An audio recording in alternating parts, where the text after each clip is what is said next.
When? What? I'm going to hit live in like 4 minutes. Okay, so this is the pre-live preamble of live, yeah? No, because we're not live. Yes, we are. No, we're not. Hi, What? Internet. I'm confused. Was that a gag or not? Yeah, we're live. Don't worry. Sorry for Okay. confusing you.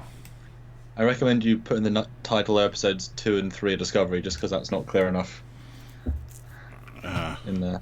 Well, rewatch Discovery episodes 2 well, that's 2 what and the 3. description's for. That goes into the I know, detail. but you want people to see that they want to see which ones But they're then doing. it'll be 'Cause too long.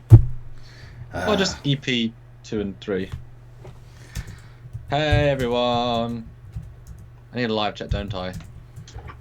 Trekyards, sorry.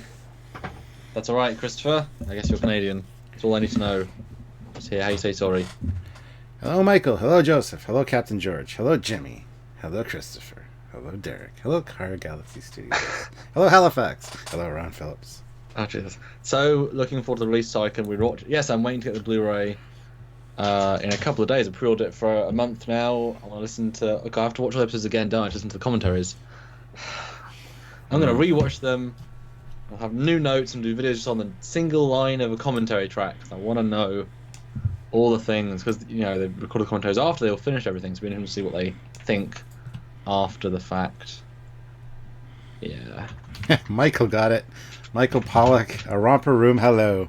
Yes. You probably don't know what romper room is. I don't even think I have. I do not. Is that a Canadian thing? Yes, I see. It's actually an Ontario thing.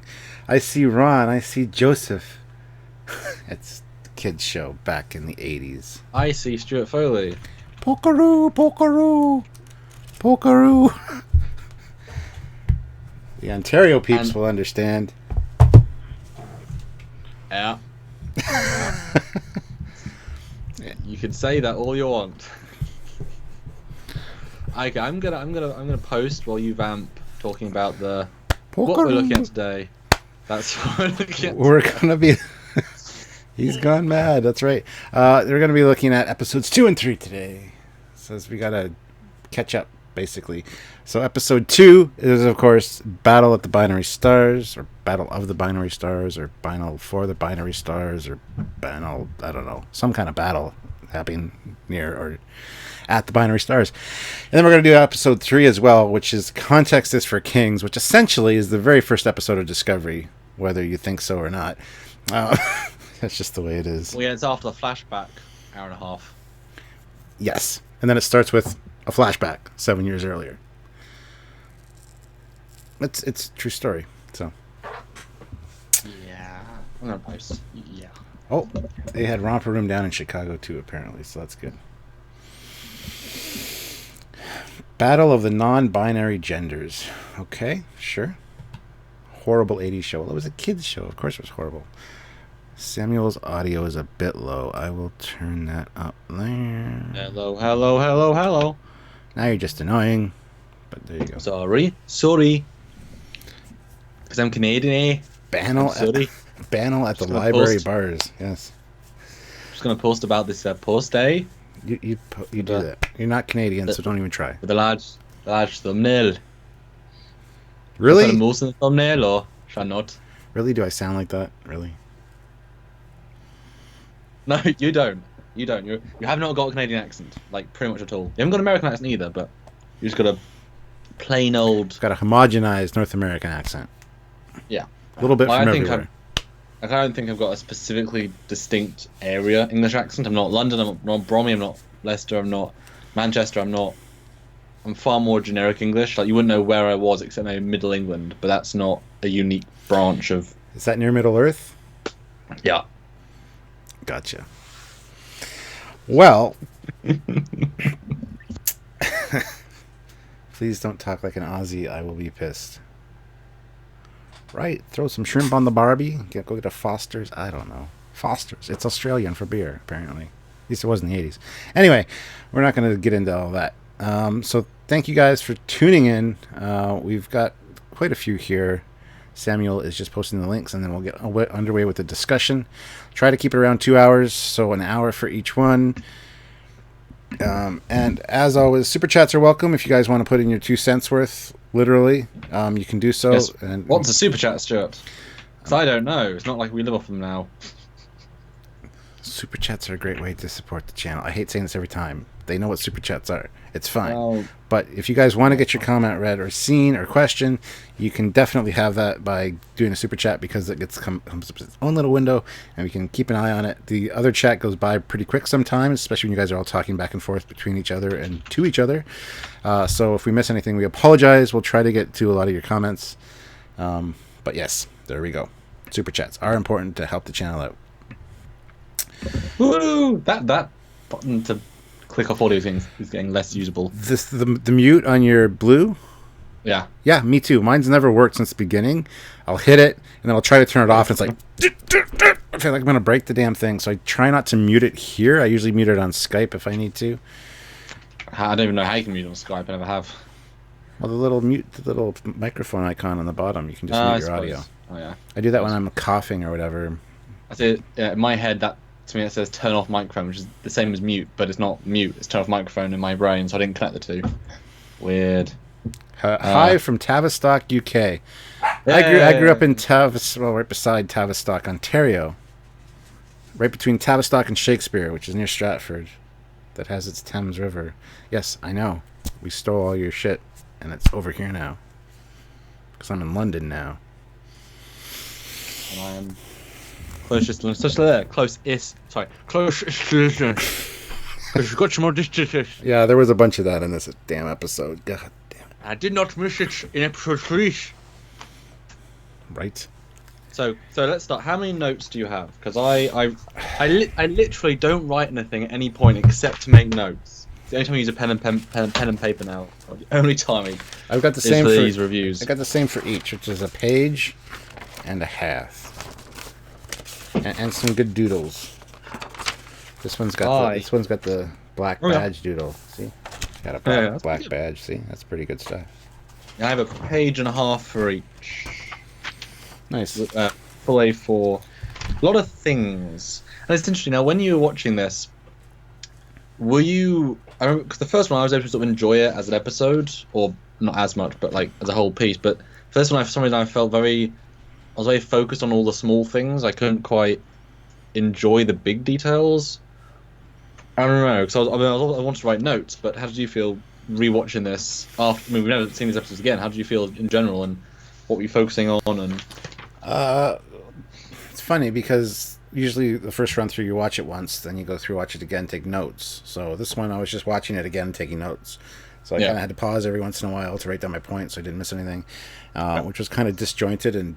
But at the same time, I understand why a lot of people really enjoy Discovery. If you can take your brain out of Canonville, if you can, like, this is just an entertaining Star Trek show, forget canon, forget TOS, I can understand why people really like it and really kind of defend it. Because I found it rather entertaining this time, overlooking a few things. And I don't mind the show. I really don't. It's not the greatest thing in the world, but yeah. You said you didn't enjoy it as much this time. No, I didn't actually. I tend to, because now that there's no there's no discovery. Ha! That happens. There's no discovery of the content. It's now, you know what happens every episode, you know where it goes, you know what the plot threads are, you know who the characters are.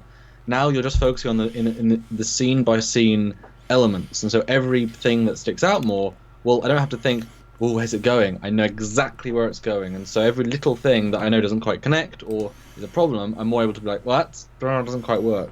Mm-hmm. Yeah. And like character disconnect and things. But there's an interesting analysis. Although I found a lot more dialogue things than like cinematography things. Although I will say the third episode was very flat, very very flat, which is not necessarily a bad thing because Trek's quite flat. I think it kind of felt more Trek because of that, ironically. Episode 2 was very... Episode 2 I think I didn't like at the time. Although I might... No, I think I like episode 1 more. And we always go back and watch our closing thoughts to get context on... You know, because our context is king. Episode 3 but, title. But it was really interesting actually, knowing where it's going. Seeing Tyler Vulcan be like, "Hey, you're Shazad Latif. Hey man, I'm Mary Schieffer, whose birthday is today." It's like, Yes. "Hey Mary." Happy birthday, Mary. Hey. Right. Take Tilly out of So, it, and Captain Foley wouldn't have even rewatched it. Well, I gotta admit, I did enjoy the Tilly moments. until he changed, I forgot how much he changed. So we'll get into that, I'm sure. Well, Okay, so let's just start. So it yeah. starts with at the end of the first one, she basically, orchestrating a mutiny. She wants she. Oh, also, sorry, there was one super chat I want to jump into. Oh yeah, sorry. Alan Rees puts in £5. Thank you. First time for super chat. Keep up the great job. Well, thank you. We will endeavor to Thank do you. so. Sorry, I don't want to disrupt you, but Well, you did. So I know. I hope you are happy. I am very happy. Very good. I always like comments you just throw out. I don't even have to think about anything. I know you're making a joke, and can make a joke back. Just run. Just. Anyway, so to sum up, Burnham Vulcan neck pinches Giorgio, and basically says fire on the Klingons. Giorgio comes out of her ready room because the Vulcan neck pinch was just kind of useless, and holds up the phaser, and that's where episode 1 starts. Basically, Yes. this one starts off there, which is fine, I guess. I mean, anyway, basically, there's almost an immediate flashback to 7 years later. Earlier. 7 years earlier. That's what I meant to say, and there it is. Yes. Yes. Yes. Where you see a young Michael Burnham beaming onto the Shenzhou with Sarek, and she's basically, I guess she's got like a apprenticeship there, kind of thing. Giorgio's like, it's like a first contact. You're the first human to have attended the Vulcan Learning Center and this Vulcan Science Academy.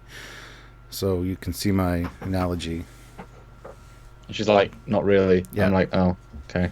Yeah. Start off with the great personality there, Michael. Good job. Yeah, I mean, having just met Michael Burnham, the actress, having how bright and bouncy and energetic of life she is. I mean, so weird to see her characterized as a nothing. Because I mean, she's playing a super. I mean, this is the one time she can play a zero character. She's not that interesting the rest of the time, but she really plays it so flat. And now, obviously, with the context of this episode, we now know that Sarek feels guilty about her and Spock. That's why he's brought her here. That's why he's really pushing to get her in Starfleet, because she couldn't get anywhere else. So it's like, you better take her. She's my ward. So please take her. Ha ha ha ha. Yeah. One of the most famous Starfleet captains in history that's already on an old ship. And an old ship isn't 10 years, so the ship is likely 20 years old. That hasn't been refitted in at least 5 to 10 because of the transporters, which they do say are old, and 7 years. It just amazes me that this ship, is like 30 years old by the time of the first episode. Yeah, because and the one thing that points out the age of the ship is the lateral vector transporters that Burnham says Vulcan stopped using because they're heavy on power consumption. And Burnham's like, yeah, Federation has phased them out too, but this is an old ship. So, so it already establishes that the Shenzhou is already old by that point, which is 7 years prior to... Anyway. And I'll get into that later on, because these two episodes quite well back to back in some of the lines that don't quite follow. From this scene, I had the most connection with Giorgio at any point in the entire franchise, was this first scene. She feels soft and welcoming, and she's actively trying so hard because she has to be positive against the other actresses' bitchiness. Why I said even less polite, because she's not polite. That's the thing. She's meant to be taught Vulcan ways since she was a child, but she's not actually polite like a Vulcan. She's actively doesn't understand the politeness. But you'd assume that in a Vulcan culture, it's logical to be polite to get things done quicker. But she's being actively disrespectful, which is not useful. That's why he has to say behave. She doesn't fit, even though she's meant to be really good at being a Vulcan as well.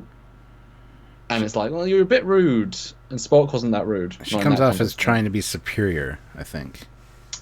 Despite her being a captain, and she's not even an officer. Yes. I mean, it's like, you can't be superior. This woman is better than you in every rank. And Anyway, but the behave line was great by Sarek. Yes. Behave. That was a great line. Yes. Yeah.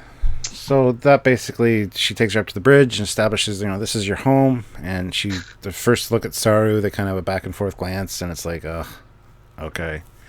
Yeah, and then all of a sudden we jump back to... Well, I've got what's interesting is that they said your overconfidence is justified. Especially calls out for Burnham because they're her record, and then they call out, and then she reciprocates saying your confidence is also justified. Yes. And this is the first or second of many cases of they're telling us how amazing Michael Burnham is, how absolutely amazing she is, but not showing us or giving us actual things. Like, she's so amazing. This captain's one of the best captains ever. We know in future episode, she's so amazed by your amazingness. It's like she's done crappy stuff so far. She's done nothing useful, and you're again telling us how amazing she is. It's like it's like when we had like Paris. He was like, he's a really great pilot. That's the only thing we knew about him, and he built up from there. They didn't keep telling us Tom Paris is the smartest, best pilot ever in the universe ever. It's like that really stuck out to me in these episodes. It's like they kept just telling us how great she was. It's like, but she doesn't show any skills until the point she does, and then that's later on in the episode. It's just like, just do an action. Like for example, they beam aboard, and then she instantly goes to the control panel, presses some buttons, and enhances the transporter because she's like, oh, I know a workaround that can enhance this. And she's like, wow, your confidence is amazing. You walked up my transporter bay, enhanced it by 10,000 kilometers. I guess it's justified. Much, much clever. Better introduction. Like, she's interested, she's engaged, she's instantly a better introduction. Yeah. So that I thought was a bit weirder. Yeah.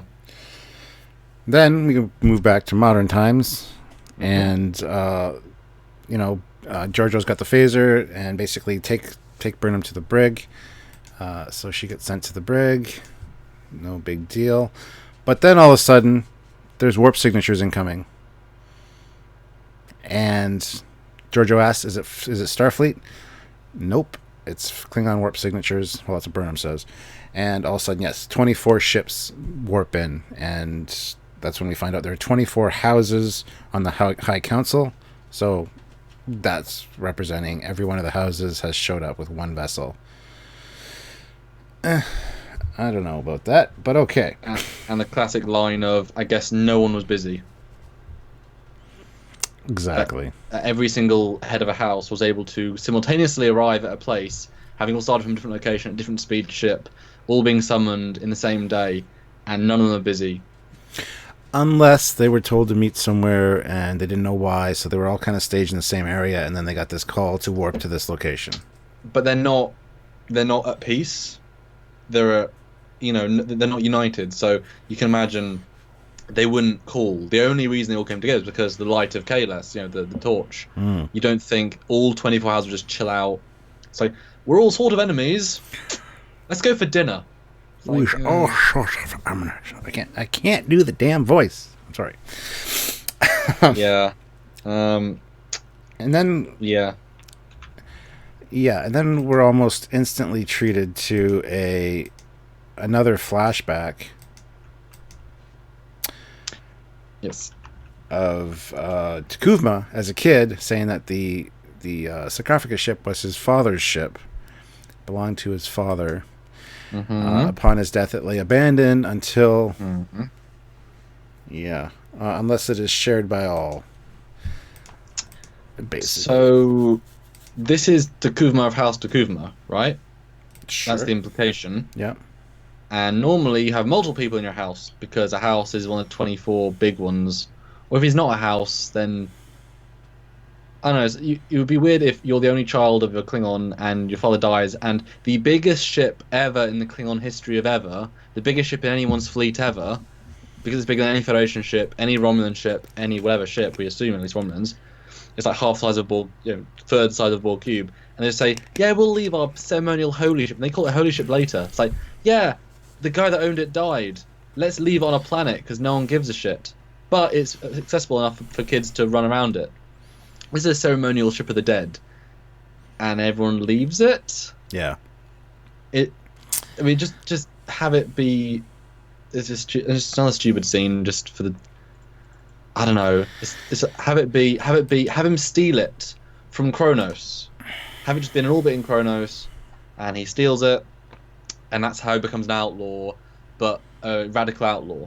That's kind of cool, and it's like a special ship. Why is it being left to rot? And only one generation ago, a few years, and he fixes it, and that's a big deal. It's like, really? So I guess it wasn't a special ship. It was so big. Anywho, yeah, it's Kuvena's, childhood where he gets bullied and picked on and the crap kicked out of him by the other kids. Whatever. Honorable. So we've had within the first couple minutes we've had 2 flashbacks, one to Burnham, one to Takuvma. Yes. It's very important to the show. Well, yeah, I guess this episode. The whole first 2 episodes, in my opinion, should have been flashbacks that were interspersed during the first 4 or 5 episodes of the show. We should have started with Discovery, because we still haven't seen Discovery, so we still don't have the first episode of Discovery yet until episode 3. So, odd. Anywho. Yeah. These are great. These would be great flashbacks, but it doesn't quite work. If done properly, yeah. I just didn't think it was great for the first 2 episodes. Sure, it's action packed and yay, but it's fine when you're watching it as you're going, thinking, "Ooh, what's coming next?" And then you suddenly hard reset, and it's like, "Oh, that didn't quite work." Like, I think it's better on paper than it was in practice. I would agree. And I will note a few more little things. So you say 24 houses. In the fleet shot, there's multiple repeated ships. Mm-hmm. So that takes away our theory of them being unique house ships, because they're sharing ships. And these are all either flagships or high-end ships, because they're carrying the higher council, at least the ones we see represented. So these aren't specific house ships. These are just ships, because there's duplicates. And they design a lot of Klingon ships, and yet there's multiple duplicates. And yeah. Just I thought it takes away that theory very quickly. And also we do see all the Klingon houses. They're all got the shaved head style. And there's one in particular who looks like a Xindi reptilian. They really push his makeup way beyond, because they thought he'd get away with it because he wasn't as visible. It's like, yeah, but he looks awful. Like, really bad. He does not look well. Although we only see 7 houses, so I guess you've still got... These are the only bald ones, although now we know it's because of war. Yeah. And this is our first introduction to Cole, yep. Who I also met. He was nice. Yes. Much lower, much higher voice. Way more chill. Nice guy. Really? Yeah. Nice. He really had to act that. He's like, hello. Let's talk for it. Let's talk for a bit. Like, jeez. Yeah. Whoa. Yeah. So then the Federation fleet warps in. That's actually a cool shot with the Federation ships coming in. I kind of like that. And then we get Giorgio. She hops on the whole holographic intercom, and she's talking to them. And Takuma's like, "Wait for it. Here it comes. We come in peace." That's how the first episode started, with Takuma giving his speech about how the Federation is evil and is their lies. We come in peace. So it's kind of brought that full circle. I don't understand why that wouldn't be just perceived as they come in peace, but all right then. Apparently it's to homogenize the Klingon species or race and integrate them into the Federation. Despite having no contact with them I know. For 100 years. Flawed it's just such a poor thinking. The entire Klingon backstory doesn't connect at all to any of the actions. We've said that for a long time, but rewatching it, it's even more obvious. I wrote awful speech and acting by Takuma when he's talking to the High Council. The makeup is so thick. He's just sort of saying things. He's trying to... I mean, it's really just absolutely awful. It's probably some of the worst makeup acting in all of Trek. And that, even the Tellarites in the original TOS, which was just a mask, was better. You sort of got a sense he's just sort of yelling at it. And that's not his fault. Chris Obi, fair enough guy, but when he's spouting nonsense that doesn't connect, and it just doesn't. I'm sure you've watched this back and thought, Yeah. This is not going on a show reel. No offense to that guy, it's not going on a show reel unless it's like a. In the subtitles, because people won't listen. Yeah. Yeah, and he also says, there is no honor without unity. He specifically says that to the group. So that's why the Klingons in Discovery don't have any honor. The worst honor of all different shows, because they're not unified. Didn't know that was the rule. The whole point of the Empire was to be honorable, but not if we're not unified. Oh, I guess that's the lazy excuse. Well, anyway, the battle commences. Yay, shooting starts. Battle. I mean, they could at least have scaled up the Federation ships to be as big as the Klingon. I mean, what was the thought process to make every single Klingon class 2 to 3 times bigger than Federation ships? They even say when they're on the sarcophagus ship, the Federation sits there like a speck because the ship is like so small in comparison. It's such a weird juxtaposition. I mean, they could have just made the Klingons the same size as the sarcophagus ship being huge. Why? It's just the classic JJ mentality of okay, so we've got these ships which are bigger. Let's make the villain ships bigger. Let's make the biggest villain ship bigger. And it doesn't play any part of anything, especially as, when we start seeing this battle, there's shots of there's a very quick and they destroy one of the battle cruisers very quickly. And it's like, oh, okay, that was easy. Oh, and no one has shields except birds of prey. Shields apparently count as petrol explosions because every time a ship gets hit, it petrol explodes and it's fine. Despite a very weird scene where the Shenzhou gets petrol exploded with no visible shields, and they say shields at maximum. It's like, yeah, I noticed the lack of shields during the initial first shots of that battle. It's like your shields aren't being hit, your hull's being hit. How are shields at maximum? Energy hitting an energy shield won't cause a petrol explosion. I'm sorry, it's just. Oh, it's a really bad battle, this. I hope you'll agree with me. It's a really bad battle. It is bad. I don't mind the visuals, though, but... The oranges are pretty, for sure. Well, yeah. But anyway, yeah, battles ensuing, yay.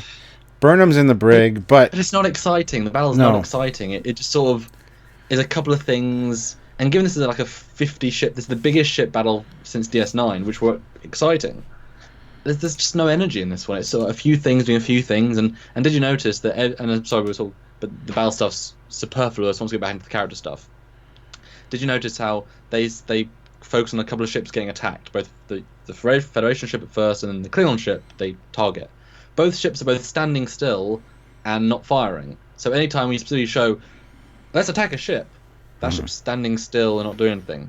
Yeah. Well, it's really strange. Nigel brings up a good point. The whole battle scene was way too dark, quick, hard to see any detail, really. And that's one of the complaints I have about this, is the fact you don't really get to see the ships very much. I did see them a little bit more in this rewatch, because I was paying a little bit more attention, I guess. But, yeah, their space shots are just not good.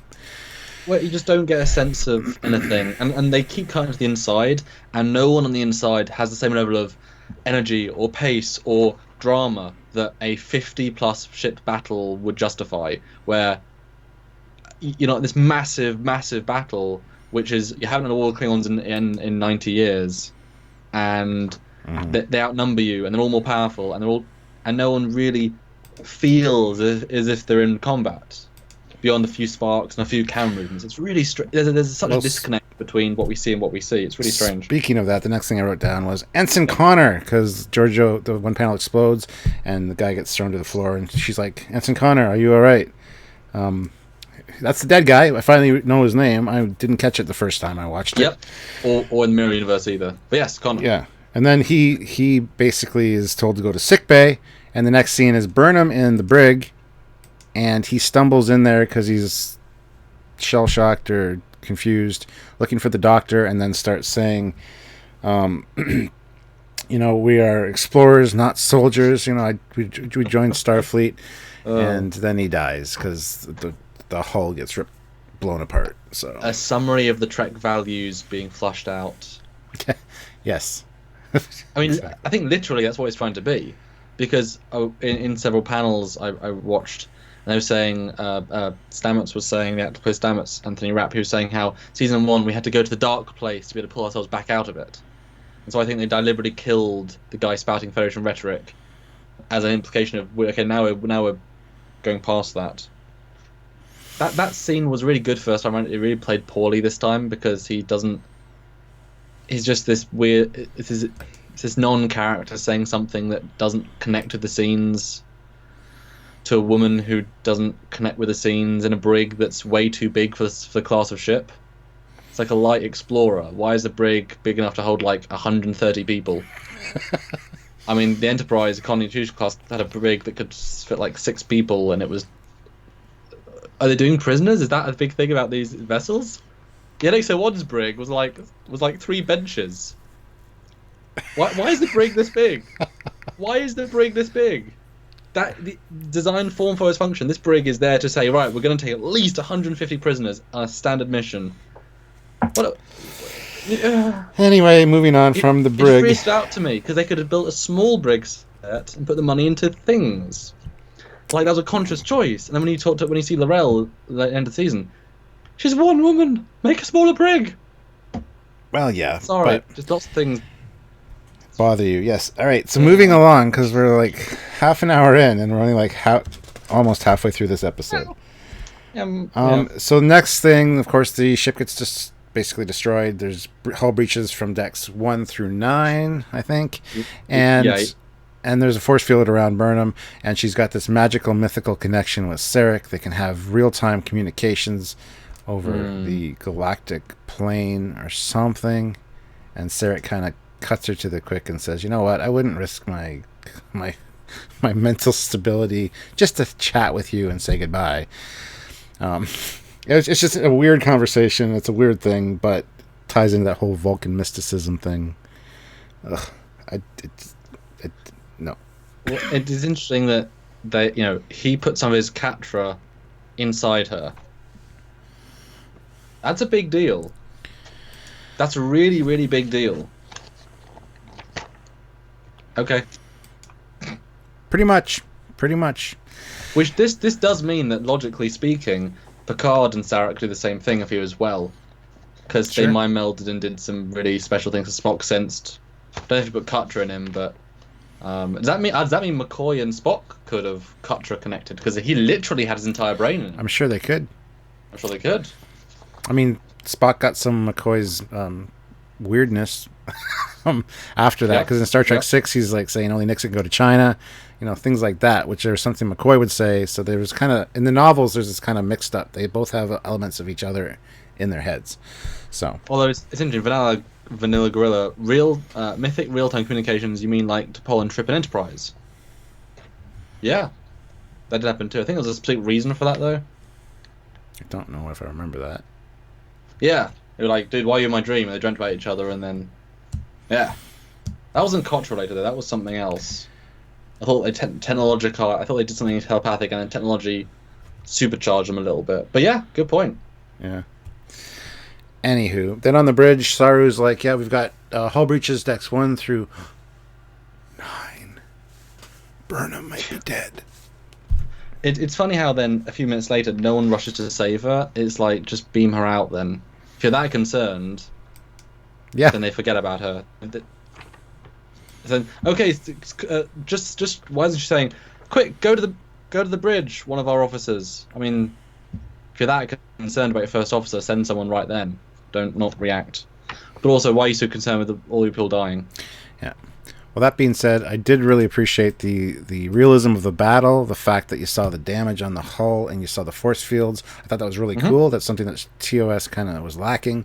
But I love that element. That was really neat. So there's something good there for sure. Although, again, the window shut rooms inside them, you can't get that close to a 3D model and not have geometry inside. Yeah. It's just like, dude, they're just weird. I mean, come on, the biggest budget of all Treks, you just put windows. And would those windows be lit? They should be black, really, with the amount of damage that's been inflicted there. Yeah. It would be even cheaper. It's just one of those things, like, All right, so I'd rather have a high detail Shenzhou model than 2 random Klingon ships which did nothing. You know what I mean? It's just weird. Discovery's a weird budgetary thing. They put money in weird places that don't think you can justify them properly. Yeah. Like a huge brig. And then the Shenzhou loses power and starts getting dragged into the anomaly. Well, no, it doesn't lose power. It loses impulse and shields, but still keeps force fields, still keeps Well, yes. all the other systems, but it loses sort of power. So it's going to crash into an asteroid, and all of a sudden, saving grace, the Europa shows up with its amazing tractor beams to pull it out, and we get to see the Europa. Speaking of Europa, I did an Eagle Moss review on the Europa, which will be out on Friday. Ooh. Check it out, guys. So it was interesting having done the whole review and then watch this episode after the fact and go, oh yeah, the Europa's in this. Yes. I wondered why didn't the Klingons just destroy the ship? I mean, if it's going to die anyway, you might as well do the finishing blow. You know, there's only like 11 Federation ships. If you're the captain of that bird of prey and you destroyed it, good job. Seems weird that you'd let gravity do the work for them. I just, you know, it's like oh no, it's fine, plot. It's fine. Right. And yeah, anyway, those beam effects are awful. They're awful. Yeah. And then anyway, we are introduced to one of my favorite characters from Discovery, Admiral Anderson. I really enjoyed this guy's character for the brief amount of time he was on screen. A lot of strength. Very Starfleet captain or admiral vibe to him for sure. So love that. I love how he was interacting with Giorgio on her bridge as a hologram. So what was he doing on his bridge? Like, was he walking around? I don't understand how the holographic technology works, but he was walking around the bridge and stepping up onto the steps of their ship. Okay, then. Okay. One little note that I had before I lost power. If you recall, the deck, I think the deck F is the bridge, got hit, explosion, force field because there's a hull breach. Yep. Right, and no one goes out of their seat. It's just oh, we're fine. And I thought, so why did their force fields activate before anyone even got out of their seat, but the force field in the brig turned on too late that Connor died? Because it was probably a lot more damage to the ship, so it took a while for more time for the holograph or for the force field emitters to make that big of a force field. It was a pretty small hole in the bridge. Plus, they maybe have seat belts on the Discovery. I don't know. Maybe they do. I just thought it was a bit weird to show one character die from that, and then another set of characters. Yes. Like a hull breach is a massive deal. Like in Star Trek Insurrection, not Insurrection. Nemesis. Yeah, the guys get sucked out when the bridge gets hit. You feel the power, and then it's like, oh, we're fine. I just felt it being right off the death of the other character, which died the same way. I mean, you're right, the same damage thing, but it shouldn't.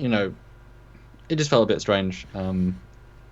And then this was a weird one, knowing how unimportant this scene is, to both have the almost death of Shenzhou, and then this grand ship turns up who know nothing about, don't know the admiral, don't know anything really beyond it's a character, and then they die, and everyone's like, oh my god, it's this big moment, and watching it back and knowing they don't mean the thing, it's like, I mean, they've said three ships been lost. I mean, this isn't a big moment. It's meant to be, but you haven't set it up properly. You haven't established it. Before that, though, Admiral Anderson talks to Takuvma, and Takuma's like, finally, somebody worthy of our attention.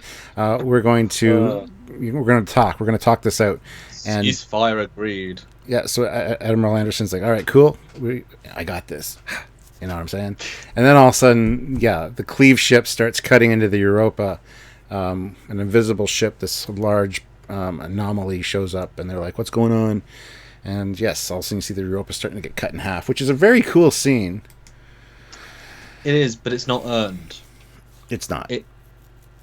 Like, if that ship had come in and took over the battle, and then we saw a firefight, and then the cloak, but it can't. You can't introduce a ship and a character when you came back again, and then kill them after about 1 minute 30, and like, but it's like, but you've just said 3 other ships were lost. More people have died before this than this character, and we don't know how big the ship is because we don't really get a sense of scale beyond 4 nacelles. It's just it's this big pause, but it's like doesn't quite connect. When this should be, if this was like if this was a Connie, if this was an admiral come in with one of the Constitution classes, that would have been a powerful moment. That would have been a sign, way more than of this ship, because the Connie's more capable on this ship. It's newer, it's whatever, even though it says 4 nacelles. That would have been a big moment, but even if it had been Discovery Prize. What do you think? Oh, I agree, because the heavy cruisers are the pride of the fleet. The Constitution classes are the best ships of the fleet at the time. At least overall best. Not necessarily most powerful, but... Yes, yeah. but as a sign of like this is a death knell, that would have been a cool moment. And we know one of the 12 are gone. Yeah. And if it had been the Enterprise, it'd be like, damn, history's changed. Timelines. But I think that was a missed opportunity now. Again, now going back and knowing that this didn't play a part, really. It was so minimum. Yeah. Yeah. So anyway, yeah, the Europa dies a quick death. And it's kind of sad because it was a cool ship. It was a cool admiral. But why the Klingon ship can't have shields while cloaked? How did it slam into a ship with no visible cloak distortion, and the ship starts to explode, not causing a cloak distortion? Whereas we know in every other cloaking inclination, it's a super advanced cloak that can't be. But if you shoot any ship with a cloak, the cloak fails on that portion of the ship. Well, that's what happens here.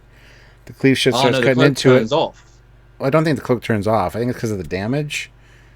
Because it starts to, and then you see the neck of the ship. And then there's a build-up, and there's the self-destruct of the Europa.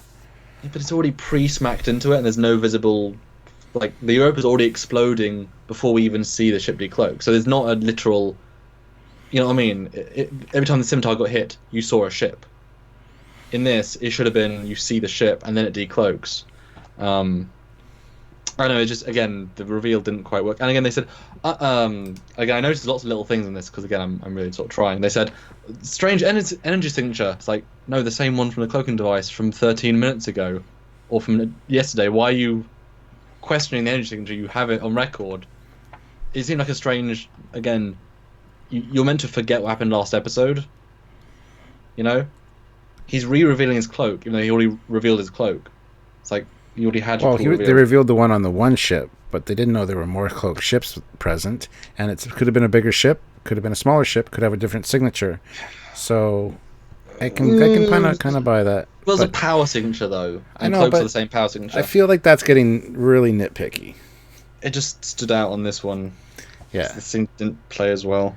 Yeah, and I liked how he went from 0% shields to 47% shields in 3 minutes. That was fun. Good for them. Anyway, more battle happens. Then you got what's his name? Oh, I can't. Takuvma? No, not Takuvma. Vok. Yes, he's talking about Takuvma, the Unforgettable. He's bolstering Takuvma to the other houses, which is great. Takuvma's kind of looking at him like, all right, well, this guy's good for me. That's good. And then, of course, the next scene is the whole. Well, you don't want to point out the joke if they say Takuvma the Unforgettable, the one that will be forgotten after this first season. Like, yes. They never mentioned again Takuvma. I'm sure he'll be mentioned in season 2. I'm sure L'Orel's going to talk about Takuvma and Unifying. It's just funny to call him Unforgettable. He's never mentioned again. It's like Spore Drive the Unforgettable, never referenced again. It's just funny.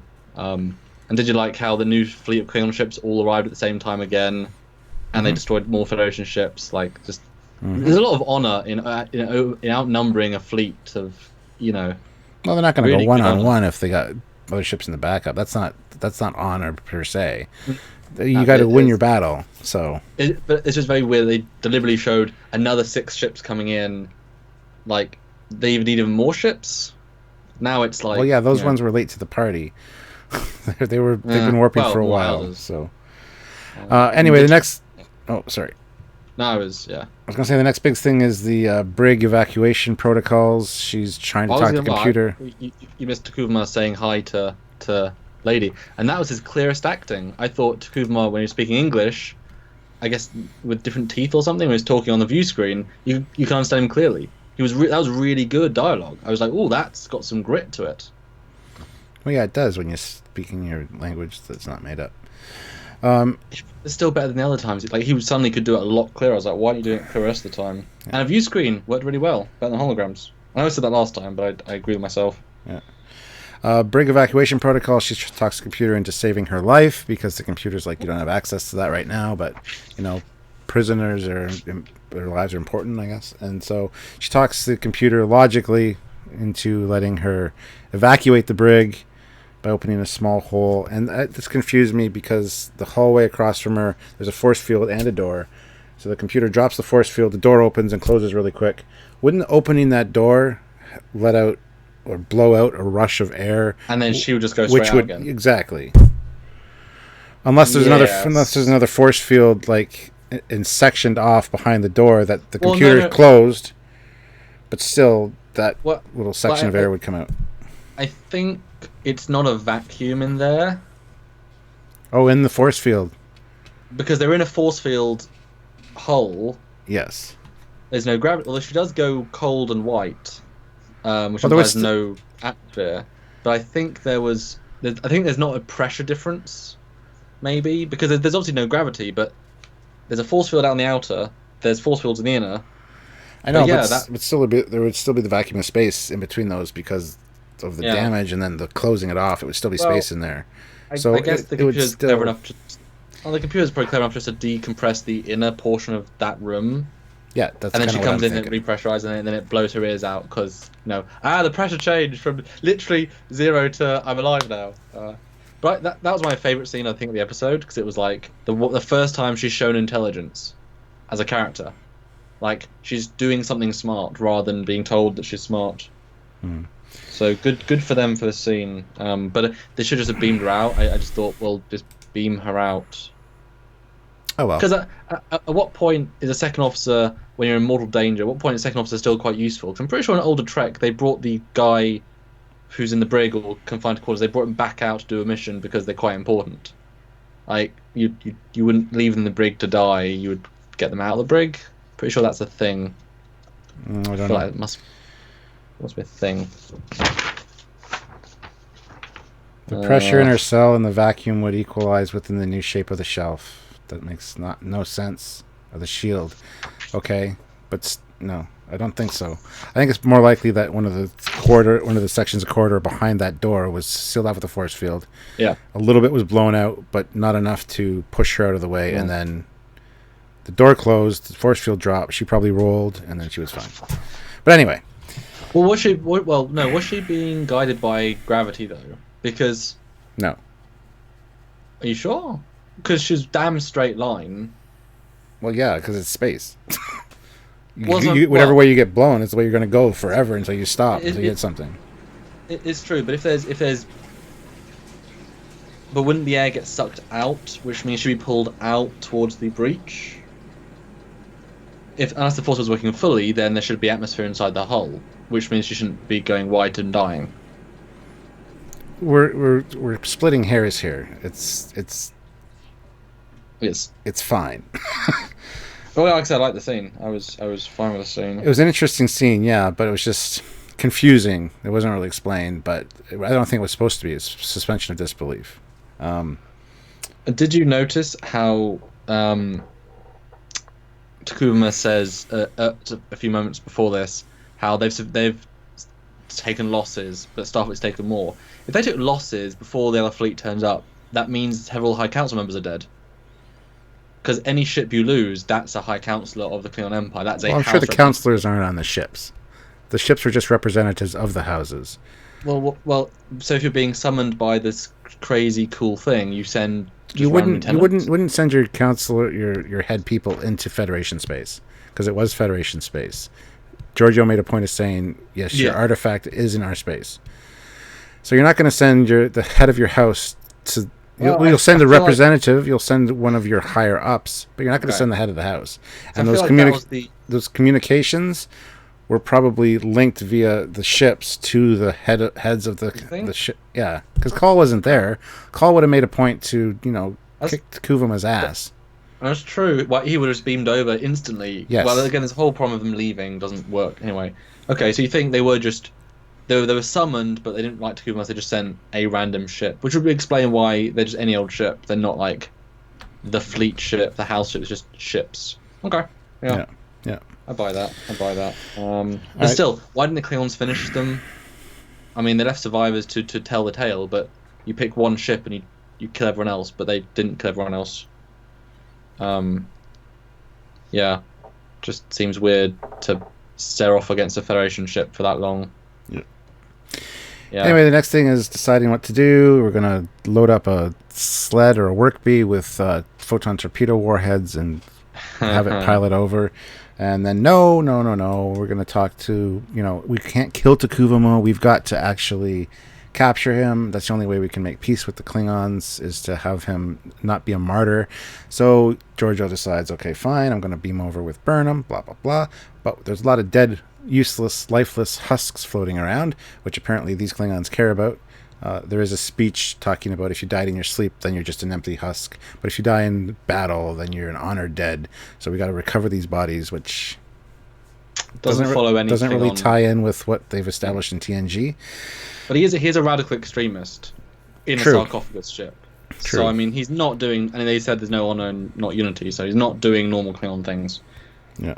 So they want to capture Takuvamo to shame him, basically, and they need to disable the ship. So they take a torpedo warhead and basically attach it to the body, one of the bodies that's being pulled in by a tractor beam, which, ironically enough, the tractor beam is coming from the neck of the ship, as everybody says, one of the weak spots on a Klingon vessel. Yes. And that's where she detonates. Yes. Everything about this scene is wrong. Okay. Or do you like this scene? It's an interesting scene, but I don't see why it's wrong. Okay. So first, beaming, not tractor beaming. Why are they tractor beaming people? They just beam them onto their ships. Their ship might not have transporters because it's an ancient ship. Well, pretty sure it does / would. It has warp, it has phasers, torpedoes, tractor beams. Pretty sure it'd have. That's a hell of a leap to say the one thing I haven't got is transporters. Especially since, remember, he repaired it. The Kuvman repaired it, but so straight away that's a flawed thing because you just beam it. But it's a necessity. How do you get a torpedo on? We have to make a situation. They also called out that we can't. Now, hold on. I think the thing too is they were tractoring the bodies closer to the ship, and then they were beaming. I don't know if I gotta go back and watch the scene. I don't know if they were actually beaming them up as they got closer to the ship or not. I can't say I saw that, but that would seem. But either way, it would make. Either way, this damage would pretty much be the same. It would probably cause a lot more damage should that warhead go off inside the ship. So, I don't know. It just seemed it was a cool visual, but it doesn't make sense. And they mention how we want to get a work beat, cool, mention work beat to get inside the ship.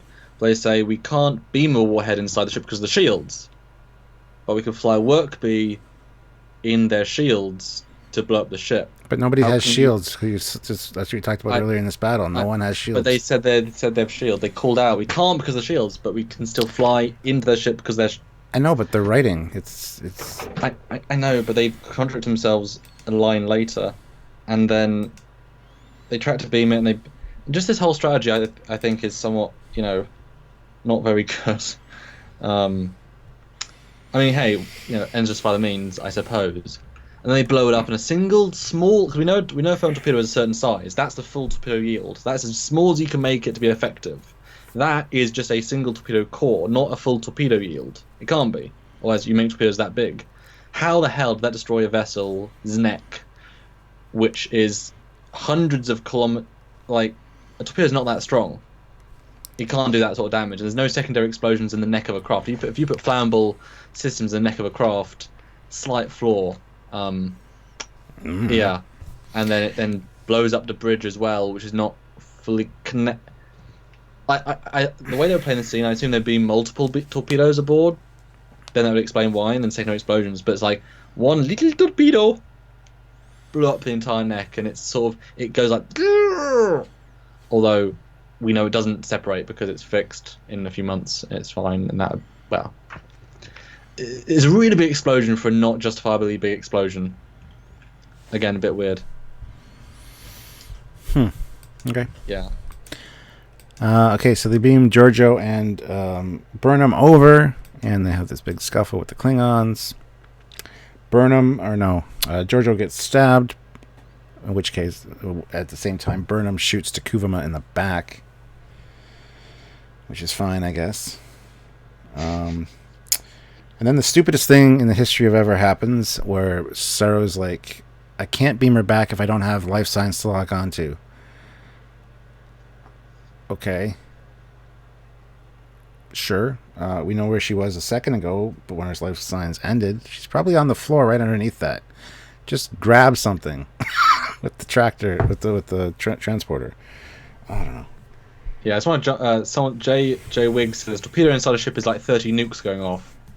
No, a nuke is way bigger than a floating torpedo. Are you kidding? Yeah. Does, Have you watched Resurrected Starships thing on the torpedoes? Well, no, but we've seen a torpedo hitting the Enterprise hull can cause a bit of an explosion, bit of a through flow. A nuke destroys a city. A torpedo can't destroy a city. It's not the same. It's an antimatter explosion. It's way more powerful than a nuclear explosion. That's why the nuclear bombs or mines that are seen in TOS cause very little damage to the Enterprise when they hit them. That's not what we've seen though in all of Trek. Like, I get why in theory, but it could blow up an entire city. Your torpedoes never burn up an entire city. Damage is a bit of a thing. Obviously you calculate how much antimatter you need, so you can make it low yield. But if every torpedo was a nuke, then firing any torpedo on any ship would be like, wow, we're really trying to blow up the entire. Because any nuke, because a ship without shields, a nuke could also vaporize. That's the nature of that powerful. So one torpedo, an unshielded ship, would destroy the entire ship. Doesn't matter size. Again, those things don't connect. Yeah, it doesn't link to me. Now, what's her name? Michelle Yeoh. Body armor doesn't stop blades. So that's really ineffective, not to the point of wearing the body armor then. Mm. And why didn't Burnham just stun him? Because taking him back was a really good plan. You've disabled the ship, take him back, and you've got very advanced medical technology. Because her rage took over, that's the point.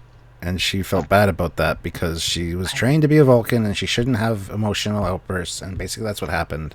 So that's where that came from. I feel like it would take more mental thought to actively say, it's on stun, I'm going to swap it to kill to murder you, than just shoot instantly. Like my gut would be, shoot. Like, that's on stun. But he's actively said, nope. I think human nature with somebody that you just really love or cared about got killed, you'd just to get that instant satisfaction that you've taken revenge and then regret it for at that moment on. I just think that many years of training under Vulcans, under humans, being 7 years of an officer, now watching it again, I don't see it as she actively chose to murder rather than just shoot and do the mission. Like, that's her real mistake in this whole thing. So Thomas Potts throws in $1.99 and asks for animation 11. So I'm just going to play that. Wow. Cool. Don't have very good handwriting, so it's kind of hard to read my own writing. Yeah, and in terms of beaming, thank you. Which one's number 11? TOS and Orville. Hey. Yeah, in terms of beaming up as well, why can't they just beam up where the communicator was, the phaser, any technology? Like, she's got unique technology to her. And, and body armor, which you would assume would have some kind of tracking thing in it as well. It's weird that it's all on life signs, given that they transport cargo. Like, transporters originally cargo transporters, that's what the NX-01 was. So why wouldn't it be... Like, it made more sense to take her body with them as well. Because then you can mourn her, have a funeral. It seemed weird to leave her this time round. It didn't serve any purpose beyond them saying they ate her next episode.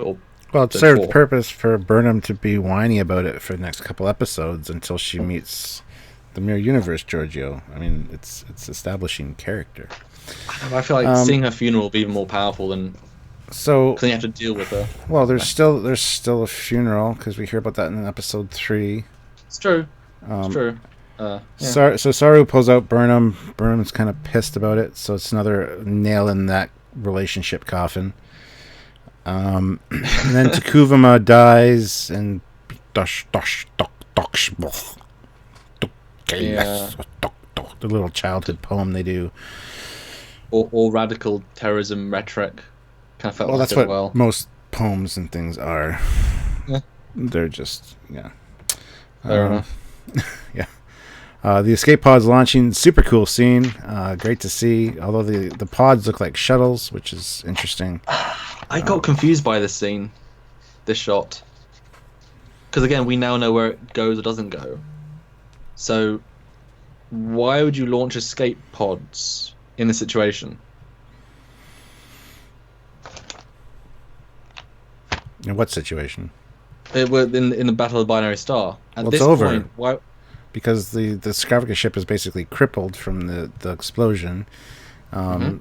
So there's other Federation ships around. Not all the Federation ships are destroyed. This Oh, well, they ship, said they were all crippled or hidden or damaged. I mean, Takuma stopped the battle because he said we won. They're all crippled, damaged, destroyed, I would lost. assume that the Federation ship's on the way. But then why? But then why This wouldn't they is the just plot hole. take This is the plot hole that we talk Kuma? about later when we talk about episode 3, where it's months later. They fixed the ship. Why didn't the Federation warp in to get these guys that are out in escape pods and take care of the sarcophagus ship? Because I We, never we, we, bring connected that, we bring that up later.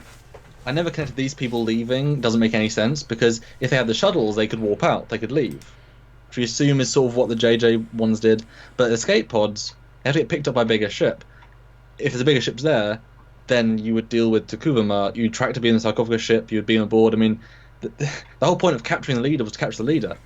If you've got him literally there, who whatever ship survives would also send a boarding party and also capture the second in command. Why is everyone forgetting about everyone? And because escape pods, you only launch escape pods knowing that you're going to get picked up. Bad writing. Otherwise, I know, but otherwise you're just going to fly through an impulse and you're so far out, you're at the edge of Federation space. So there's another ship right there. Bad so writing. why aren't they dealing with Takuma? I didn't think that. First of all, I was so excited by the cool things because then it cuts to the trial. It's like, oh, so what happened to the sarcophagus ship? Literally nothing. Well, we It's find just- that out later, and that's where we bring up those points that it's been sitting there for 3 months. That's why Where we they're went. starving. I know, but I know. But we never knew the next scene, next episode. So I'm kind of like, wow. Well, court-martial's next, and it's very dark, especially for a courtroom. You can't see the faces of your accusers, which goes against every. Yeah, you're supposed to be able, even in JJ Trek, you know, I think I'm entitled to see the face of my accuser, where Spock stands up and gets. So I don't understand this Stark courtroom, and maybe it's just for dramatic effect, but it's stupid because I just watched Court Martial from TOS the other day. Yeah. It's a very different feel. Anyway, she gets court martial. martial First court martial in history for So I mutiny. guess they thought Guilty. So, yeah, that one. So I guess they thought we'll give a really awful trial because there is no trial. Guilty on all counts, stripped of ranks, and imprisoned for life, and that's it. And even though later in TOS Spock says no mutiny has ever occurred, even though this is. And boy, in episode 3, do they keep pushing the whole she's the first mutiny in Starfleet, and it's like I thought we were retconning that out very quickly because we can't. Yeah, I just want to jump on someone who says, why is no one trying to get their hands on stealth tech? And maybe because they lost most of the ships as they were in Klingon space. They were not in Klingon space, and any ship would be enough to deal with the head of this new threat. So it doesn't quite. And someone says something very clever. Torpedoes do as much damage as the VFX artists want. That's the correct answer. Yes. Yes, that's absolutely right. Yeah, this scene makes little sense. I assume it's the Section 31 thing because the whole point of the scene is not to make literal sense. It can't do. It's a figurative scene because it can't be literal. This makes no sense literal. Right. So what's it figuratively saying is that again, death of the Federation. We're now going to a darker day. So it's a metaphor scene. I didn't buy a speech. She gives whole Federation ideals. Was like, do you know what you just did in this episode? And last episode? Are you kidding? What are you on about? Stop saying. You're doing not what you're talking about. She's very. Stop saying words. She doesn't. They didn't write her based on what she's doing or thinking or saying. They wrote it trying to sound cool, but it doesn't make sense. Again, it's so strange, Stuart. Rewatching it. Yeah, so that's the end of episode 2. Done. All right, great discussion. Now let's go to episode 3 because we got to get these done. Okay. As much as we don't want to. All right, so open west. Let's go. There we go. All right, so this of course starts off. Now this is Context is for Kings, episode 3. In my opinion, this is the first episode of Star Trek Discovery because we actually see Discovery. We meet the crew. It's the actual first episode, in my opinion. So we start on the Persian transport shuttle, and this is just a whole mess of stupidity. This is 6 months later, and the other inmates are talking about her. Oh, that's the mutineer. There's 8,186 dead because of her, blah, blah, blah. And then these damn stupid bugs attack the ship. Yeah, and what's interesting is that you say people both know her and don't know her in this episode. Everyone knows her by sight. Well, they don't know her by sight. If everyone knows she's a mutineer, how can Spock say there's been no mutinies in Starfleet? Everyone knows that she's a mutineer, even random criminals. This is so pervasive that Spock can't say that. Doesn't matter if you retcon it out. So Neff puts in €5 and says, figured out last episode scene of Discovery. Paris and Torres exit the holodeck. B'Elanna disappointedly looked towards Tom. Dude, you really suck at history. I'd buy that. I would buy that. Yeah, and B'Elanna doesn't age because of the makeup, so you give her some good close-ups and you can... Yeah, B'Elanna's back. Yeah, this scene, again, now knowing the context... It's for kings, you know. It is for kings. So Lorca got the shuttle to change course, right? And sent them to meet up. We'll find that out later. But we know, so we can talk about it in the get-go. And if you look at this visual effects, we cut to when we see it, the Discovery pulls them out of fog, which means they're choosing to fly through the fog. The fog has the electric storms, which makes the rumble, and has the electric bite creatures. Why are they flying above the fog? Because the pilot dies. So yeah. Pilot dies because they actively choose to go through a deadly You got to wonder, 4 prisoners who aren't really that restrained, really, and one pilot, one small female pilot, who then has to go outside the ship, tether herself, and then the tether breaks, which, in the grand scheme of things, looking at it, Lorca changed the course of the shuttle, Lorca wanted Burnham, blah, blah, blah. Did he cause this shuttle to fly through these creatures? Did he make sure the tether failed? Like, there's so many what-ifs here, but that's all hindsight until we find out that he was Mirror Universe Lorca. But they're writing it knowing this is where they're going. So everything, and I was really intrigued to see how Lorca was being played, because now we can watch it know exactly what happens. Because the writers, you have to assume they knew what they were doing. I mean, they knew he was Mirror Lorca from the get-go, and some of his lines are really good for that. But yeah, this woman died for nothing. And again, it's another fake out for we're in danger. But it doesn't mean anything, because they're choosing to go through a fog of death. Then they get pulled out of the fog. Just fly above the death fog. Well, that's the thing in every Star Trek thing. Why don't you just go around it? No, but this was literal. They literally pulled them out of it. Literally. It's just bizarre. And did you know how Burnham wants to die in this scene? She's meant to be a genius, and she just lets everyone... She doesn't even flinch. She's like, yeah, look at die. Well, her life and everything is over. Yeah. No, I thought it was interesting. So, like, she's Death Wish, which does carry on to the rest of this episode as well. But it's a stupid scene. It's a really stupid scene. And why are they sending a shuttle, not a ship? Most important prisoner in the Federation. Couldn't spare a... Probably because Lorca changed the orders, so she had to take the shuttle for some reason. It was a last-minute thing. We didn't see that part. I mean, if it's Section 31 or Lorca that's orchestrated all this, there's a perfect reason that there's only this many prisoners, and they threw her on because it was convenient. I suppose, yeah, they did probably put them through the death fog on purpose, just so they have to give them a 3-day window of saving them. Not they knew the Glen was going to happen, so they couldn't have known that she would justify her existence there, but I guess that makes sense. So anyway, yeah, then all of a sudden the Discovery, this is a great reveal of a hero ship, by the way. The tractor beam and, seeing the shuttle get pulled and the tractor beam switch off to other tractor beams that carry it into the shuttle bay. And then you pan over the top of the ship and turn around, and it's a great reveal of a hero ship. I got to admit, for a reveal of a hero ship, this was absolutely fantastic. It was nice and slow. Yeah. It's like... And it was a hero ship doing what hero ships should do, saving the day. Yes. Out of deliberate fog death. I like Tenzagaris. The whole transfer was initiated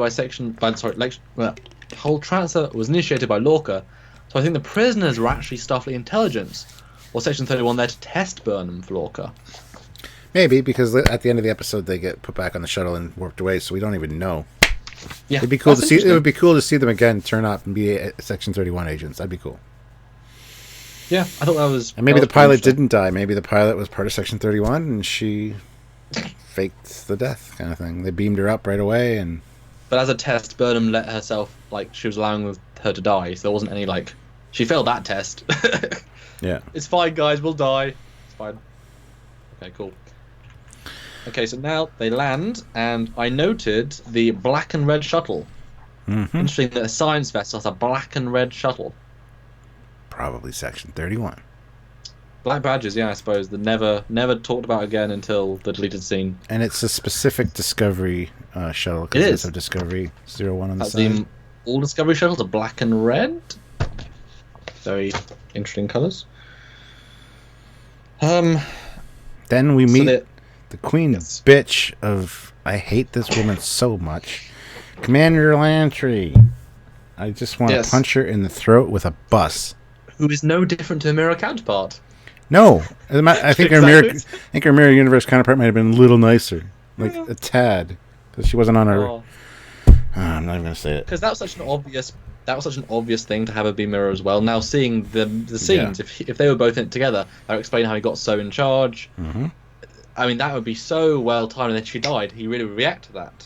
Although we know that in deleted scenes that originally in the script before it was changed and stuff, she and Lorca got together. That was one of the big subplots because there's sexual tension with them, but because they left in one scene of it, the rest of it doesn't kind of work. One of the things I really like about this though is when the prisoners get off the shuttle, they're like, "There's absolutely no scratches on this shuttle bay deck. This shipment must be right off the line." So you get that brand new ship, brand new Smell. Yeah, the new starship smell. That Corinthian leather. And then I will say that is how exposition. That's good exposition. It was through characters natively. We get a good and it's brand new, useful, great exposition. Good. yes, and then of course they get basically belittled by Landry as they walk through the corridors. Yep, gotta go feed you guys. Starfleet says we have to. Blah. Yeah. What a crap officer. I mean, seriously, you don't. Do you really think? Who was it? Who was tactical in? I guess Sulu was head of tactical in TOS. Yeah, maybe. Not really. Would Sulu be like, "Oh, you're all garbage, you are"? It's like, or Worf, "You're garbage, human garbage." It's like, no, a bit more respect, guys. Come on, please. Yeah. But then again, if Landry was Section 31 and so were the prisoners, she could just be, It's true. kind of But picking real on her stretch. friends. Yeah. Real stretch. So we see the guys in body armor, tactical gear, with the rifles standing outside a door with the black badges. Dun dun dun. Seen again in 13 episodes when they remember they exist. Yes, exactly. And did you know, brand new ship, brand new. Why have they got the same corridors as a ship built 35 years ago? I know, right? Well, if it works, keep with it. Right. Anyway, we got to feed you guys. Let's go to the press hall. Lazy set design. Lazy. I don't know why they wouldn't have taken them to, I don't know, the brig and brought them food. But okay, just put them in the mess hall with all the officers. That's fine. I hadn't thought of that, yeah. I mean, to be fair, it does depend what sort of criminals they are. If they're like white-collar tax fraud guys. And Burnham, the most notorious... Criminal. You think they'd at least take her to the brig? Because you wouldn't want to ride on your ship because you got the mutineer on board? Yeah, but the whole... Okay, skip it a little bit, but Saru says she's dangerous. Mm-hmm. She's not dangerous. She makes a choice, which is wrong. That's the end of what she's done. The Klingons are going to attack anyway. All these things, nothing Federation did, led to an attack by itself. The fact they killed the Torchbearer didn't cause the attack. They just attacked. There was no whatever. So, yes, they could hate Burnham for killing the first Klingon and sort of mutinying, which didn't succeed. You know what I mean? I don't think there's a real reason for her to be hated. Why wouldn't you hate the Klingons for starting the war? You'd hate the Kuvama, you'd hear what's the word when you become a martyr? You'd hate, damn, this radical Kuvama, he was really shitty. He started this war and killed all my friends. You wouldn't think the woman that failed a coup and sort of killed a guy, sort of. I know, and yet everyone that sees her interacts with her is like, "Oh, you're the mutineer. You started the war." We're not Starfleet that my respect cousin, life. My cousin was aboard the Europa. I understand that kind of sentiment, that you misplaced anger, but still. Ian Warrender puts in £5. Cheer up, guys! Love the reviews. It's so obvious this episode had a different direction to the rest of the season. Yeah. Yeah. Yeah. All right, so mess hall. There's A lot of people. There's Scarface lady. We find out her name's Kayla. Again, I didn't Yep. notice that the first time, so yay, Kayla. Well, at least they tried to set them up. They just don't give them any dialogue And or for character development. and for some reason here I put God, I hate Lantry. Again.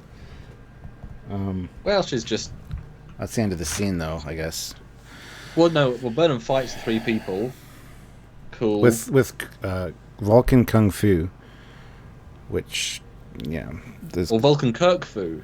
yeah, Probably very specific. yeah, that's fine. Yeah, and it was interesting that she was yellow and wearing a badge, and they're not. Yeah, she's wearing So a it's not black badge. She must be Section 31. Ooh. But you know, I mean, yeah. But I guess that means she's the only Starfleet officer out of them. Then the one's cousin was in Starfleet. So what do these people do? I mean, it doesn't matter, but Well, just because that lady's cousin was in Starfleet doesn't mean she's a Starfleet. no. She's, yeah, Burnham's the equivalent of like a political prisoner. Somebody that's, you know, well, she's military. So the other ones are probably civilian prisoners, would be my guess. I just feels weird they'd transport her with those and just I the think it whole was part of thing the didn't plan. yeah, didn't quite play. Because I'm sure she would have been on a Federation ship or a military vessel, which would have been a lot harder to justify Lorca stepping in to go, hey, guys, I'm rescuing you. So, Chief Engineer Miles throws in $1. Thank you very much, Mr. Miles, for the dollar. Thank you. And also, she's racist against Vulcans in the scene as well. Oh, of course, yes. Like, they're obviously telling she's mirror universe. You know what probably happened, actually? You know what must have happened? Because we know that after they filmed 1, 2, and 3, Brian was out already, but they rewrote 4 to 13, they moved the mirror universe thing from episode 6 to 9. Do you think then she was actually meant to be the mirror character, the second mirror character, and they decided, no, we can't do that, we'll kill her? We need to kill somebody. We need to have the tardigrade kill somebody later. Let's pick her. So yeah, they rewrote it. Yeah, exactly. Because this is definitely mirror universe. She's just a bitch. I'm sorry. I mean, being racist against Vulcans is literally one of the few characteristics of the Enterprise NX-01 era mirror universe. That's one of the very few specific characteristics. That makes so much sense. Then to kill her with no purpose next episode. I mean, she must have got this contract, you know. Yeah, you're in the Star Trek. You're this cool character that is potentially mirror, potentially not. And we changed the script. You die. All right, we'll see you in the mirror universe episode. Yeah, that must have been what happened. We see the first radical because she's really given a lot of time in this episode. Like she's given more time than Lorca, or at least roughly the same. So yeah, there's that whole Vulcan kung fu line in the elevator, and you know, you guys should stick to logic. Yeah. Anyway, then we get the Saru turns around, and it's like, oh, you're here. I was having such a nice day. Right. And again, another very similar bridge to Shenzhou, because it's the same bridge set redressed, which shouldn't be, but hey, budget. And then Lorca's ready room is pretty cool, I got to admit. Yep. Seeing the triple on desk, I was kind of like, oh, okay, that's a nice little tie-in, but seriously. And then we get the whole conversation about his eyes, how he just recent battle injury. His eyes are slow to adjust to the light, and makes him. He thinks it makes him mysterious and good intro. I like it. Yeah, I do like now Lorca. And now what we know, every single line about him or he said in this episode is mirror. Mm-hmm. It's very clever, actually, the way they. And rewatching it, you really you see it. Because he knew instantly, like he was told what he is and who he is. But and there's other little subtle lines we'll talk about in a bit. But it's really like, oh wow, if you know, it's really obvious. But although they did mention in TOS how Spock says it's easier for a civilized man to survive in a barbaric universe, but this barbaric man survives in a civilized universe very easily because he's so chill. He's like intelligent, but you can tell the things he does, like his whole menagerie, is that what Spock was talking about. You can't take that cruelness out of somebody. He does lots of things during the course of season 1 that, in hindsight, you're like, damn. He really is relishing this role of kicking the Klingons' asses. So Spock's kind of right in that regard. Yeah, Lorca's just a clever one. Yeah. I mean, to be fair, Kirk was only Captain McConney. This guy was one of the chief commanders of the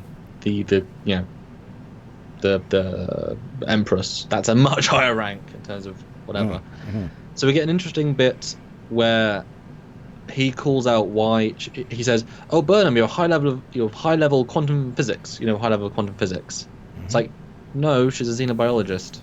Yeah, I know. Her role is alien cultures. I mean, yes, you can have anthropologist. Also you can have a love for quantum physics, but you've specifically given her the characteristics of a alien specialist. Yeah. Why is she being brought on to look at?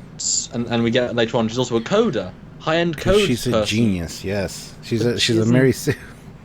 Well, that's the thing. This episode, they're clearly like altering her course because she's not the same person she was in 1 and 2. And she's got a new skill set. Just make me a physicist in the first episode. And speaking of altering her course, she makes the point of saying that the shuttle's course changed before the whole little buggy things in the cloud. So she's already cluing into what that she was brought here on purpose, which I never noticed the first time, honestly. So yeah, she does better in this episode to show she's intelligent than the last two. Yeah. She cruises along on other people's praise, and this episode is a bit smarter. But again, yeah, she's not right for this mission. I mean, the only reason that Lorca's got her there is because he knows how to manipulate her, and he wants to do things to her because he did stuff to her in Mirror Universe. You know, they were together doing nasty. So that's why he's got her there. It's not because of her skill set, because her skill set is not such that can help a spore drive. She doesn't communicate with the mycelial network. She's got no skill set that. It's weird they go because they picked her character. Her xenobiology doesn't play a part until like episode 9, and that just who cares. Yeah. Oh, and I just how is she smarter? Because they say you can help us fix this thing. How is she smarter than a hand-picked crew on a Section 31 ship? Probably. Because how is she the? It's just, did you read her resume? It says Mary Sue right at the top. I know. This episode she just does everything. She's not that good at anything. How is she good at everything? She's good at being unlikable. She does that very well. I know. Anyway. Oh, no, well, Cargat Studio says most of Vulcan training is multi-disciplines. True. But I don't... Spock isn't also a... I mean, Spock's all good at... He's good at everything. He's not a genius at anything. You know? Like, he's not the best Vulcan. Yeah. He's just good at most things. He's got a bit of intuition. Yeah. So she gets assigned quarters, shows up, strokes the pillow, USS Discovery, lays down. You can see Sylvia Tilly's stuff on that side. Yeah. Oh, could you? Oh yeah, her totes or whatever have her name on it. And then Sylvia Tilly walks in, and this is hilarious because she says, because of my special needs, they told me I wouldn't get a roommate. But then they told me that I'm getting a roommate. So yay, you're my roommate, and I'm really nervous right now. Why are you nervous? Deciding whether I should tell you that you're on my bed because she's allergic to everything. Whatever. It's just an interesting scene. I don't know. So she's special needs. She was fast-tracked at the academy. That's worth pointing out. She actually says that later. Yeah. And a lot of people don't understand that. A lot of people have complained about Tilly's character, but you know what? It's said right there. So, given this scene, they changed her character. This is not Tilly as of episode 6. No. This is special needs. Like, she completely uses all of those. Like, she's still a bit nervousy, but I know she's more nervous right now. But she plays I mean, it's her first scene, her first whatever. But they completely, not 180, but they really change the direction of the character midway. And Jay Wiggs said, "Wow, special needs. They really had to use that." Yeah, that's what she said. Because of my special needs, they told me I wouldn't have a roommate. But what she really means is because I'm allergic to pillows. That's because of my medical condition. Special needs is the wrong term for that. No, it's a really weird... she's not. No, she's talking about her awkwardness, her. But that's not. That's what it is. It's a learning. It's a social anxiety disability thing that she's got, which is clear. That's why they didn't want her to have a roommate. But they don't continue that in the same way. If you watch Runaway, she's so just fun Tilly. Hello, hello, hello. Yeah.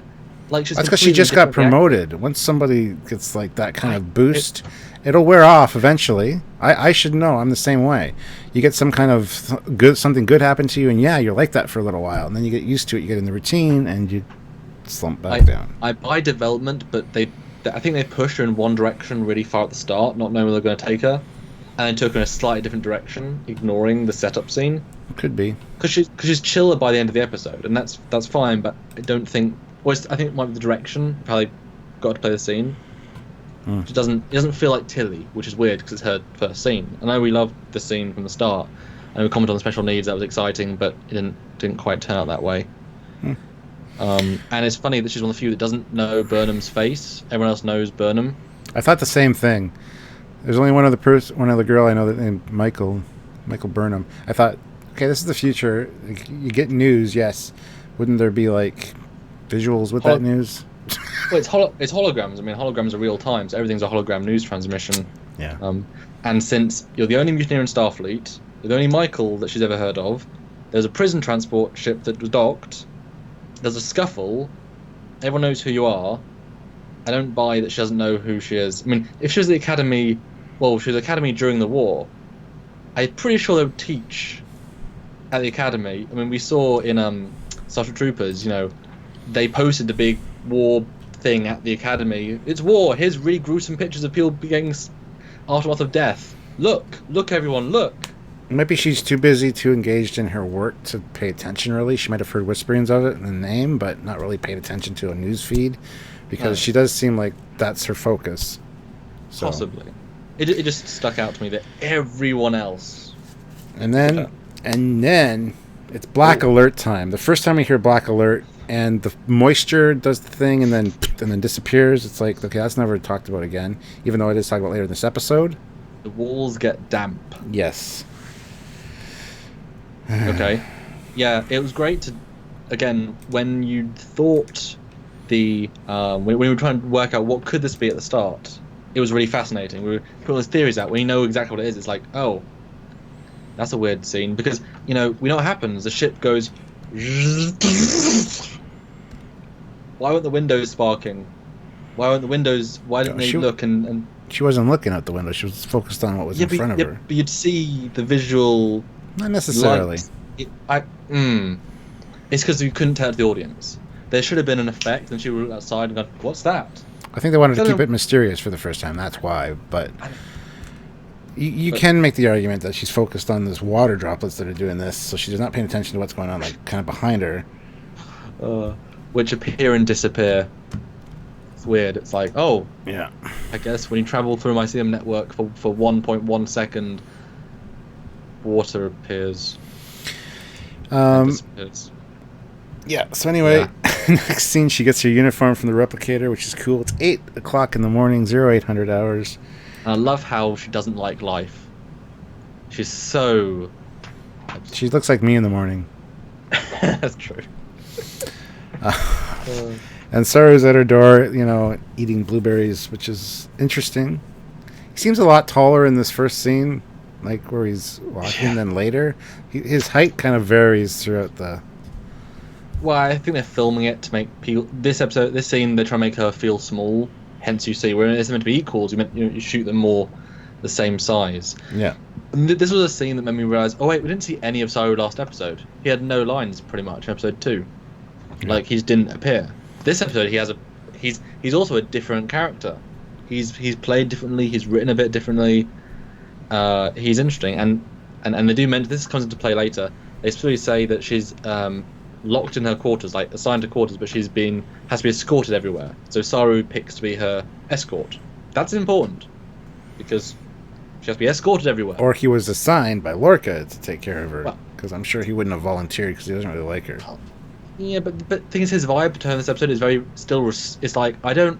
Yeah, you're dangerous, but I respect you, and I'm not going to bitch. Because he knows she's leaving, so...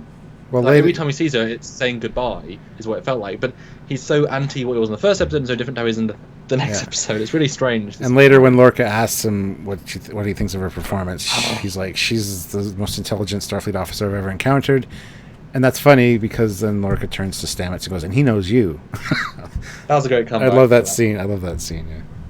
And having read the book that's meant to be canon, he always fights with her about that. He wouldn't call that out on her. He just wouldn't. But he thinks he's saying goodbye to her every time. He's telling his captain the truth. Because his captain was asking for... Yeah, but you could say it not as... You could say she's a great officer versus the most intelligent person he's ever seen. Wow. True. Okay. Because we have to tell everyone that she's really smart. That's all you gotta do. Keep telling us. This is also... Oh, sorry. No, yeah. So this is also where we hear that the ship can perform over 300 discrete scientific missions at one time, yes. which is a Starfleet record. Even though later in the episode we find out that the sister ship, the Glenn, is actually more advanced than this ship. I saw that too, but I take it as just they're like Lorca's getting real-time updates on the Glenn, so I'm assuming he knows they're doing jumps that are better, and so he says offhand it's more advanced. Yeah, I've considered that, but the way he said it, it just seems like the Crossfield's the most advanced, then the Glenn, then I don't know. Even though the Glenn is what? Is it 1032? Is that the registry? I can't remember. We didn't see it at any point. It wasn't clear. I mean, you saw it, but you didn't see it. You are someone to fear. Yeah, did you think she's someone to fear? Did you think she's dangerous? I think she's an idiot. And any idiot is dangerous because they can do stupid things like say, look, nothing's happened for 3 hours. Let's fire at the Klingons that aren't there. Let's do things. She's dangerous. She's an idiot. That's interesting, yeah. It's not danger in terms of actual, it's, yeah. She thinks she's doing the right thing. She's trying to be logical, and she just doesn't know what she's doing. It's very dangerous. And that's the joke about doing what you think is right. You always say that in these episodes or in these movies. It's what you think is right, but it's only really right and justifiable when it's right for the plot. Because the villains all think they're doing it for the right reason. Criminals do think they're doing it for the right reason if they believe in it. It only works if you're actually the hero of the story. Yeah.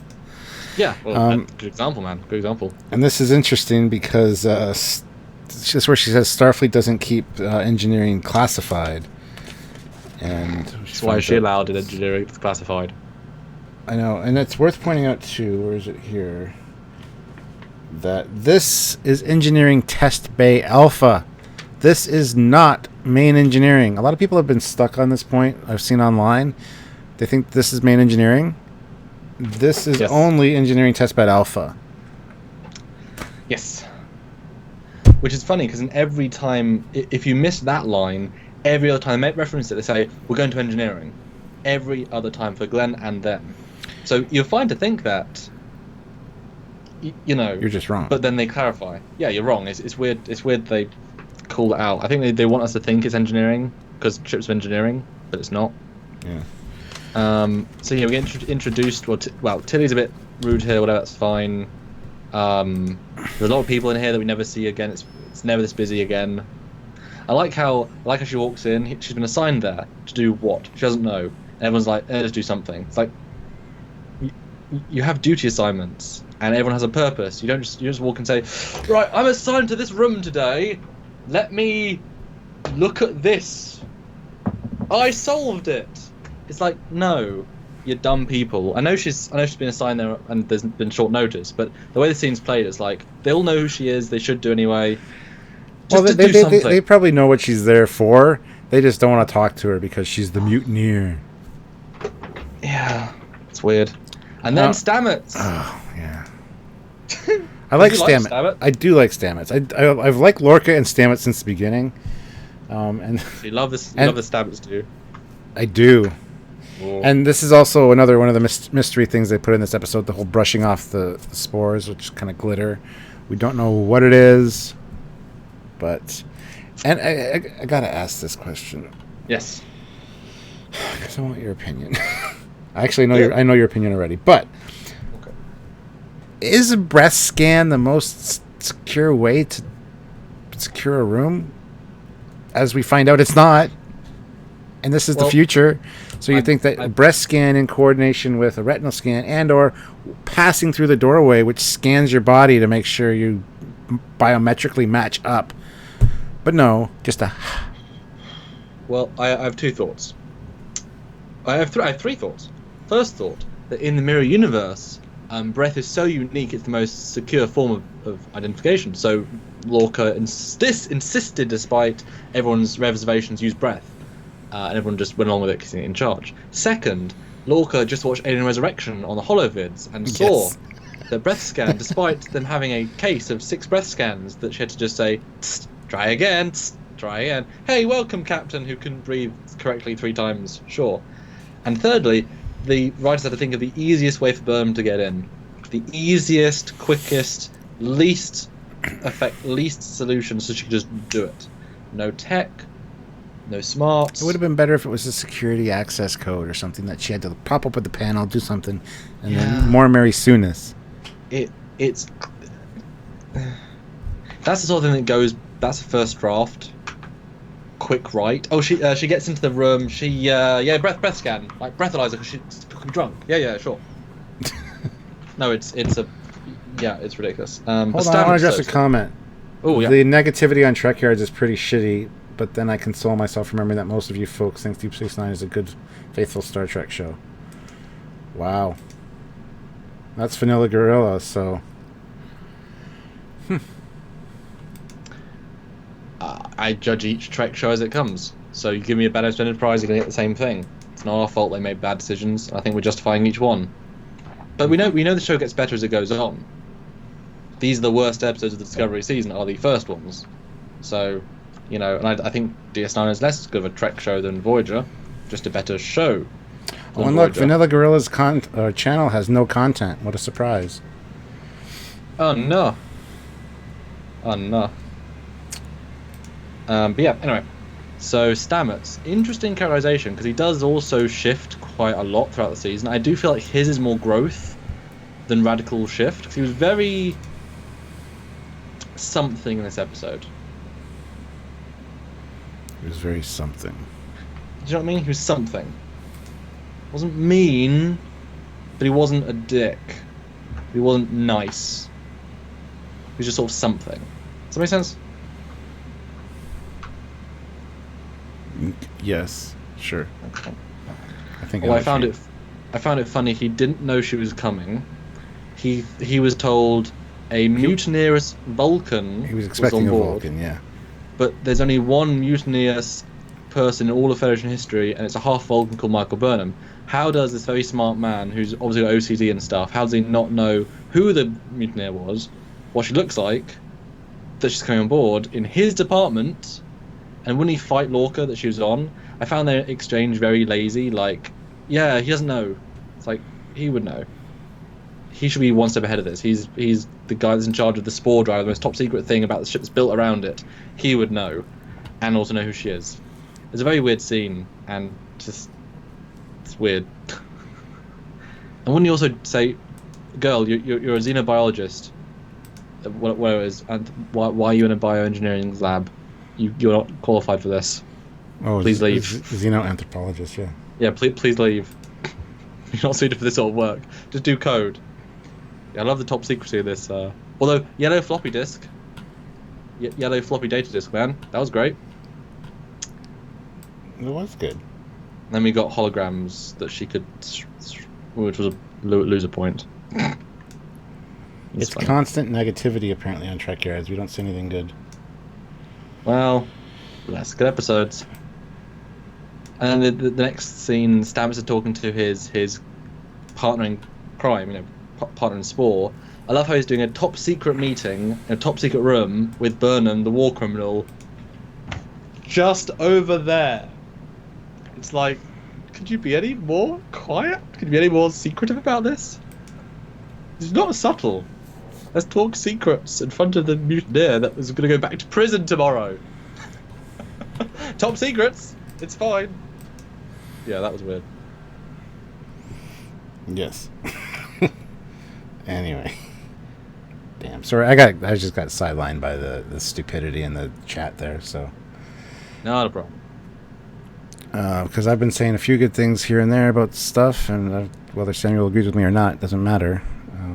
I still... What did All right, so then we find out that there's a lurker. No. Anyway, the Glen is trying something new. It's dangerous. Stamets doesn't think it'll work. The other guy's like, just relax. We got this handled. It's fine. And yeah, and then there's the massive break into the spores mushroom garden, which just from some drool on a napkin and a little puff of air can get past the thing. So and also the guy in the room doesn't look back and say, "Oh look, it's the traitor. What are you doing in here? Why is the computer saying you're Tilly? Oh hi." He doesn't. When he hears the computer say Tilly, why doesn't he turn around and say, "Oh hi Tilly, you're up late. Wait, you're not Tilly." There's a guy already in the room. And so I mentioned earlier, how did she get out when there's meant to be guards on her door, meant to be escorted places? How did she get out of her room and get here to the top secret engineering room of the top secret ship with Section 31 guards around the place? How did she get into this room successfully? Because she's Michael Burnham, and she also knows Vulcan ninjutsu. Yeah, it's very strange. They call out she's meant to have an escort in every room, but then she doesn't. I think this episode forgets itself a couple of times. It pushes the story too fast without remembering anything that happened before.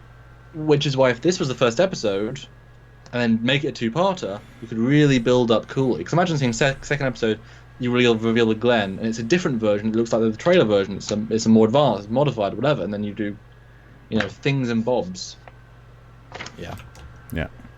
And then So spores, yay! And then we find out that the Glen is the entire crew has been lost, but the room is shielded, so they can't beam stuff out. Which Stamets should probably know, but Stamets was the one who suggested beaming it out, which was odd to me. Well, we can assume the tardigrade is brand new, and they made the upgrades to the room to stop the tardigrade. Or to be fair, the tardigrade can just out.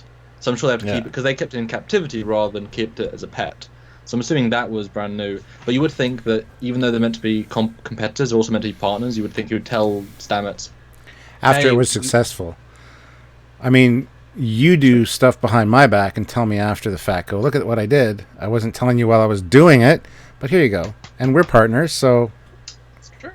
Right? But Richard Kennedy throws in £9.99, £9.99. Oh, wow.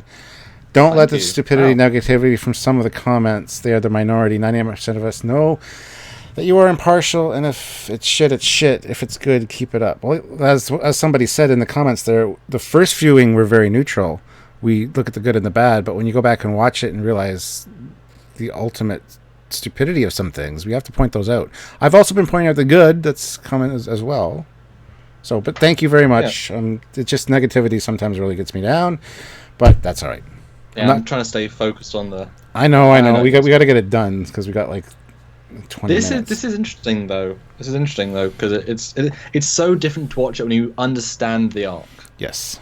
Hearing Tyler Vox's voice inside of the makeup, actually be able to hear it. And I said that to Shazad Latif 2 weekends ago. I said to him, I can hear you. I can hear your slight... I know, right? I'm like, yeah, you can. It's so obvious. It's legit there. They didn't do... Like, they could have done the Worf Nemesis and even further. They didn't. It was his voice. Yeah. Okay, so yeah, Lorca, things destroyed. The whole best officer ever, again, showing, not telling. I really want to do a supercut...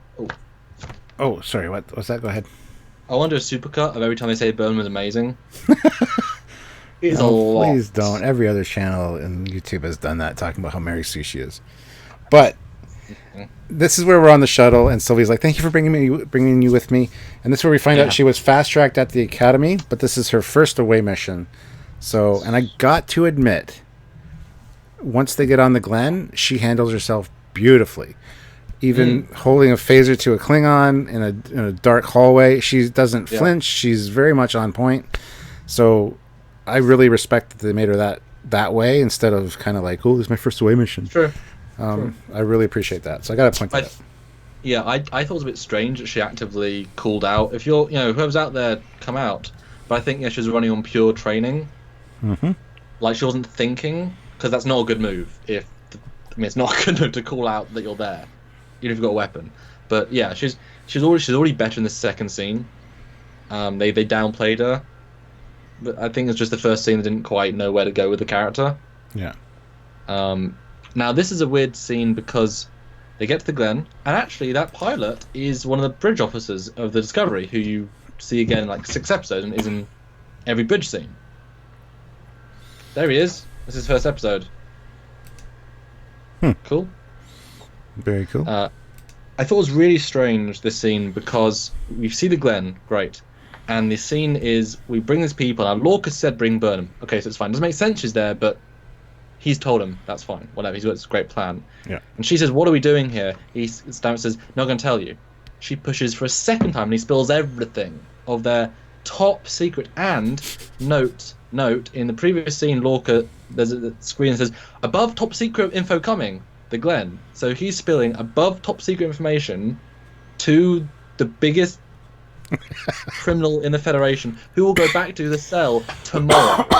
And he just spills the entire. It doesn't spill what it does, but he spills this mycelial network, like really important stuff that if he was a good officer, he just wouldn't tell her.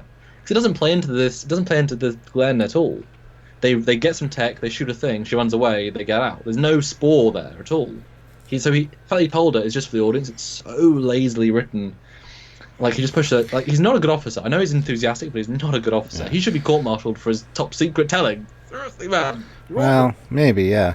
We got another super chat of £3.99.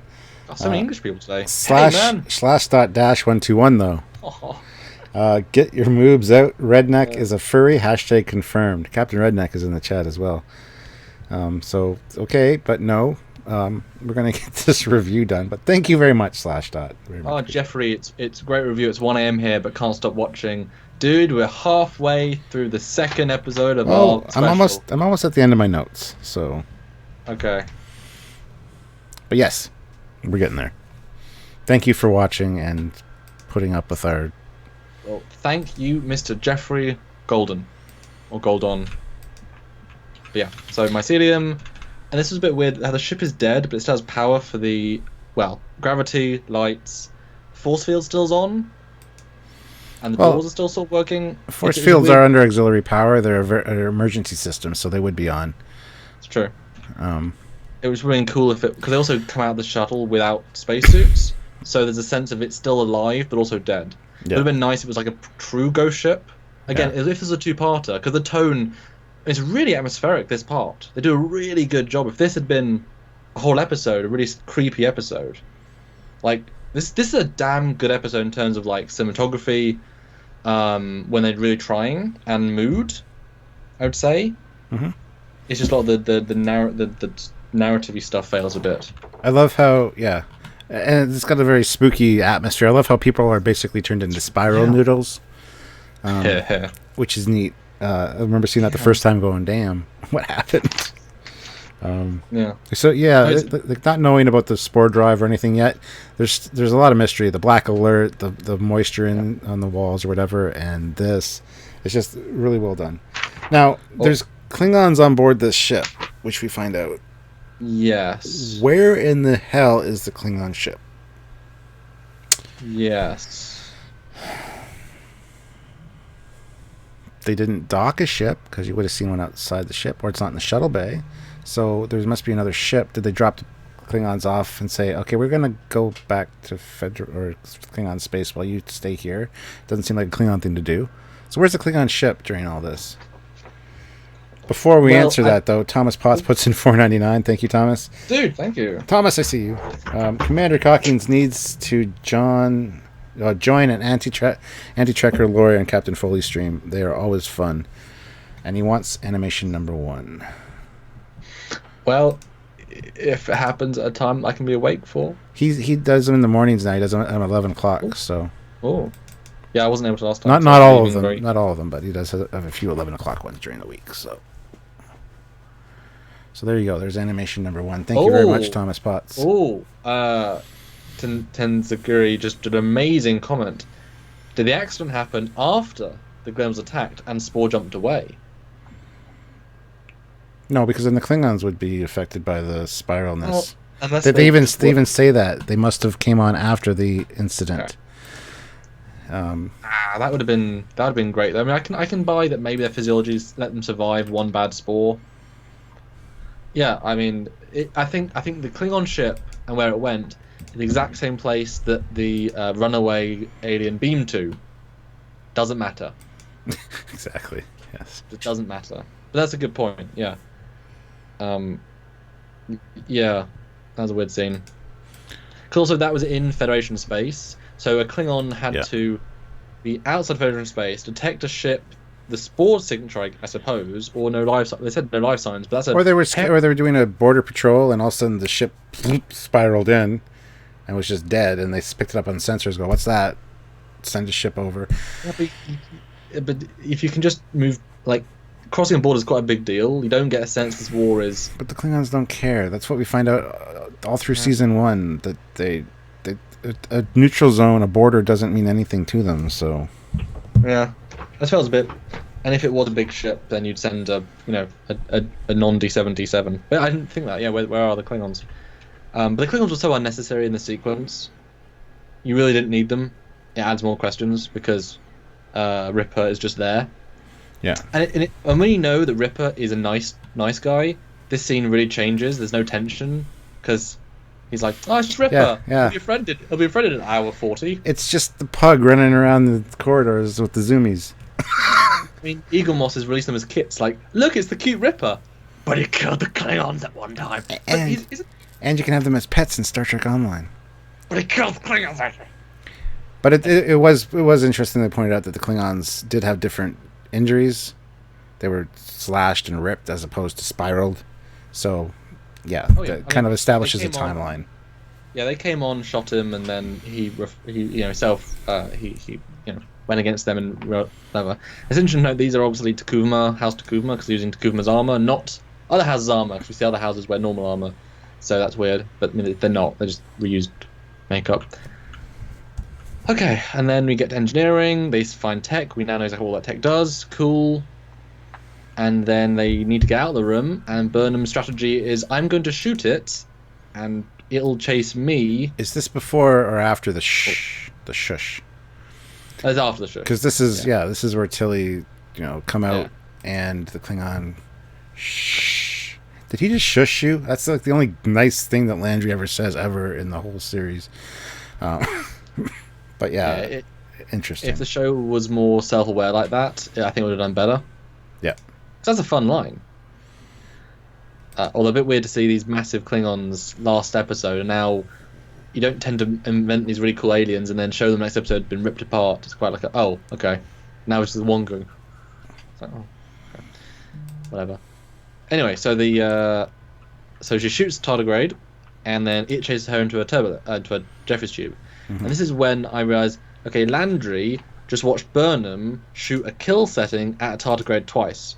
Why then, in the next episode, does she walk in with the same weapon or a phaser rifle trying to shoot it to kill? Because she's a bitch.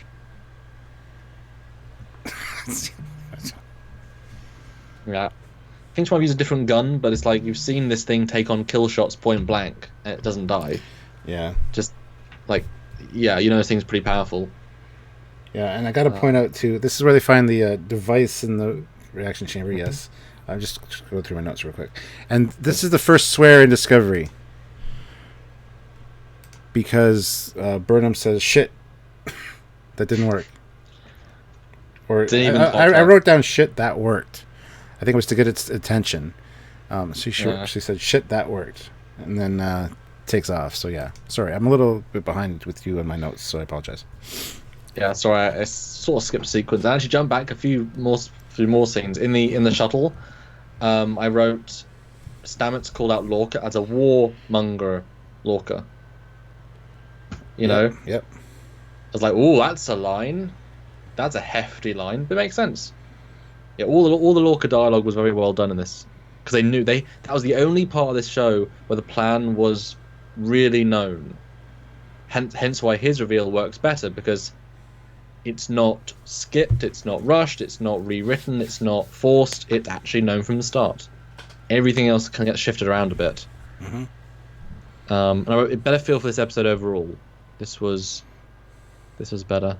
Jay Wiggs just said, LOL, Captain Foley, did you just say she is a B? Yes, I said she was a bitch earlier when I first met her because I can't stand Landry. She's just a bitch every time we see her. Yeah, I edited the bit out of the main episode, so you couldn't finish the Oh, sentence. really? You're so mean. That's why I like lives, because you can't mess with my Yeah. words. Well, no, I left in enough to know what you were saying, just not the actual swear parts. What they do sometimes. I just thought, Oh, well, you might as well. But I can't stop it now, so yeah. Okay, then this I thought was pretty interesting that Burnham and Saru talk on the bridge. If you're at that scene now, yes. and Saru says, "You conduct yourself in a respectful manner. You beat up prisoners in the mess hall, and you broke out of your room, evaded the guards, broke into the spore lab. You didn't conduct yourself well. Yeah. You've Well, not done well." he meant on the mission though, because he actually said that. On the mission, you did very well. I'm glad because I suggested you. But anyone could have done that role. All she did was just shoot something and run away. Her skill set played not into it. It could have been literally anyone. I know, she was as furniture as you could get. You know what I mean? It was a weird compliment for him to compliment her, given her super could have been any red shirt and died, but you know she was just slightly faster than tardigrade in a very small conduit. Yeah. I don't know, the whole falling through the hole and her quoting Alice in Wonderland the whole time, falling through that hole into the shuttle, which then immediately turned and took off through the force field really quickly. They had to clamp those top things shut really quick on that shuttle, otherwise Death from above. Yes. I mean, yeah, that was. It was just yeah. It was cool, but you know, it was alright. Yeah. Okay. I guess that's it from my notes. And then we have Lorca saying that I actually picked you for a reason, and now we know the real reason, which is good because she's not there for her technical expertise, or because people like her. And he calls out because she went for her moral values over the actions that were mandated by the Federation or by her commanding officer, and he needs lateral thinking like that. But again, that's not why he's brought her there, because her action was wrong and all the many things. It was just because he knows what she's like in the mirror universe. Yes. So it doesn't matter what he says. He needs her there because he can manipulate her and get her to do what he wants. He knows he's done it before for years. So, which was nice to know his really creepy context in this scene if you actually pay attention. I got to admit the freeze frame we have of him is very derp facey. Oopsies. Sorry. That's Oh right. yeah, that one. Yeah. Hello. Even the next one. Hello. Hello. And it's interesting how she then says, "It's by the principles of the Federation I live." I know. Don't hurt In yourself. the last episode, she said, "I would rather save my crew than go by the Federation." It's like, stop contradicting yourself, please. You don't care about the Federation. You haven't done that. You've done what you wanted to do. It's just funny they're throwing her lines that aren't consistent with what she's doing or thinking, and she's twice in a row now. She's just throwing out lines that she's not really thinking. It's weird. Oh, and then side beam out, which we had a problem with, but not really because it's an advanced ship. But you know, whatever. Yeah. And then they destroy the poor Glenn. Well, then they take her everywhere, and I just like I had the first time. I was really rewatching the scene. Hold tight, and then he says, "It's as easy as that to get to these places." So obviously, he's not beaming her there, but he's showing her these locations. They're not holograms. They're actually. And the first one looks like the planet that the Guardian of Forever is on with the ruins. Yeah. And then we got Andor, the moons of Andor, with a preserver obelisk in the background because Star Trek fans, we know about things. Look. Hey, I love that reference. I do too. It means nothing, and that's the joke. It could be anything, so you pick something that means something. And then Romulus. And then I think that's when he Vulcan. Then he said Romulus. He actually said Romulus. I don't know if he literally was saying what we're seeing, but yeah, And then there's one of the mural paintings. I can't remember what that's supposed to be. And then the last one is Devil in the Dark, the mining facility in Devil in the Dark. At least that's exactly what it looks like. So that's very cool. Oh yeah, it's a great little scene. But again, if he's saying that we want to transport everywhere, but if you can send her to these places enough to see them, why aren't you using it to spy on the Klingons? Because it's not holograms. He turned on the spore drive in this room with spores activated and pulled her to see things. Why aren't you using it to it's a viable technology. Use it to spy on everyone. Well, Adam Boots makes a good point. Wonder if that is Iconian technology that it's based on. Yeah. The Iconian gateways. If they want to explain, well, that makes sense. That would be the I mean, I totally buy that if you want to link it in, but then you sort of ruin what Iconian gateways are, because they're meant to be cool like wormhole tech in my thing. I just find the scene really weird. It's like it's so real, it's so literal or not, but it's never used this way again. But it could be, it should be. If you don't need stamets or retardigrade, and this is still what the spores can do, bloody hell, use it. It's just yeah. Well, don't say hold on tight. I guess that could just be from motion sickness. I did choose you, but not for the reason you think. Yes, you were very right about that. Yeah. Gotta admit, that's a nice shot of the Discovery around the sun. Bit close, don't you think? It is, but it's at least we see a ship, and it's not too dark. It's kind of. And can a shuttle really escape the gravity well of a sun at warp if it's literally this close to a sun? I feel like that would be dangerous to. Well, it looks like they moved away from the sun by that point because it's this. They moved to the sun to move away from the sun. Just for the shot. Yep. Okay. I like that he says context is for king, and he's the one that wants to be a king. Mm-hmm. King of the Empire. Yeah. That I thought was nice. Yeah.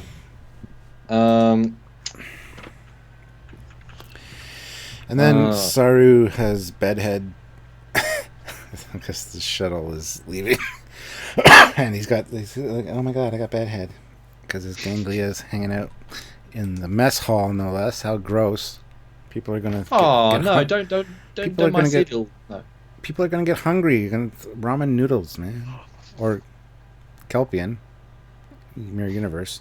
I wonder if Lorca the whole time was like, my first officer. I'm saving you for later, Sarah. What do you mean, sir? Nothing. Buy more salt. No. Yeah. And I'm surprised that Tilly was surprised about the book. Because we see multiple captains have books.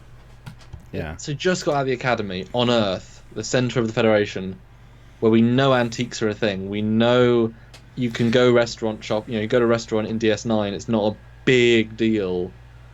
I don't think she's ever seen a book before. I find that thoroughly unrealistic. I think she might have been impressed that Burnham still had one, considering she probably doesn't have very many valuables with her. She had to pick and choose, so that's important to her. So I don't know. Just the scene wasn't played like that. It was weird. It was like, you like books too? And she pulls out a book or something.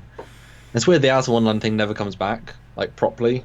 Like that's not a running joke. It's not a running arc. It's not a running whatever. Oh, and she calls out, obviously, me and her son were the only humans in the house. Do you not know your half-brother is... Sorry, your adopted brother is a half-Vulcan? No, she meant her and her mother were the only two humans in the house. But that's such a poorly written line, then. It is, but... Me and her son, we're the only humans in the house. It's like, well, you said... That's not exactly what she said. Well, I wrote it in quote marks. Well, okay, maybe, but I didn't get that. I understood totally what she meant, so... I don't think it was that badly written. And we know Cybok should have been in the house at that point still, when they were young. I'm just saying, Cybok was still in the house. But we all forget about Cybok. He was locked in the attic. Yeah. Like the evil Bart. I thought you were going there. Question, why are they destroying the Glen?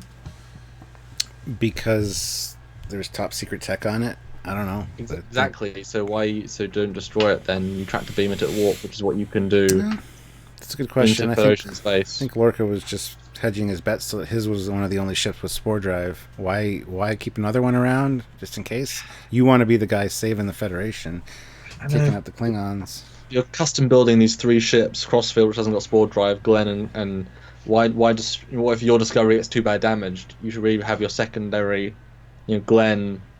And it seems like you're wasting years of building well, not actually years because it's brand new and you don't know about, well, whatever. Maybe a year of building 2 years. It seems like such a weird thing such a resource to blow up. Like the Federation couldn't approve of that, surely. You just warp it out. And you can see the registry there. It's NCC 1030. 30. Yeah. So it is. Yeah. It's not a highlighted thing. And did you not think it was interesting now that we know? Well, this goes back a little bit. Sorry to jump back again, but Stamets keeps expressing his dissatisfaction with how fast they're progressing. But Lorca is from the universe, where Stamets in his universe use the mycelium network as power. So they've cracked some spore tech. They can't necessarily travel, but they know the spore technology really well, and obviously that's why he knows this is the way to go. But I feel like if Lorca was truly doing the darndest, he would be more helping Stamets to crack. He wouldn't keep accepting we're only going 10 meters. That's okay, Stamets. Just because I know you in the future is, he knows the technology works. He knows it. Well, at least the spore something or other. I feel like, again, there's a disconnect there a little bit with what he's helping and not helping. Mr. Miles sent me this about the Iconian tech. How this tube appears to have like mycelial spores things in it, similar. Huh. I think that's way too clever for them, but yeah, that's just a classic. That's a classic effect of it's shimmery particles. Yeah, I mean, I get it, cool, but it's a bit of a stretch. Well, it's not that much of a stretch. Yeah, whatever. And then we see his menagerie, his Gorn skeleton, his Cardassian vole. And we know he actually actively went into Gorn space and killed a Gorn and brought it back. Because they haven't discovered the Gorns yet. That's a whole thing.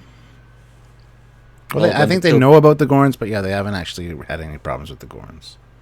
But he actually went out and killed one because lols. Well, right. I mean, it's fun to kill a Gorn. He probably has a leather jacket made out of Gorn skin. He seems like the kind of guy that would wear a leather jacket made of Gorn skin. Just saying. I do like Lorca. I'm not saying that I condone, killing a sentient being for its skin, for a jacket, but I do have a leather jacket. Just, it's a cow. So I should just probably stop talking right now. So Adam Boots says there could be microscopic damage throughout the ship due to bad jump, which wouldn't be able to be repaired. Possibly, but you shouldn't still waste tech. Just tractor it home and then salvage it. It's just probably a lot of reasons for that.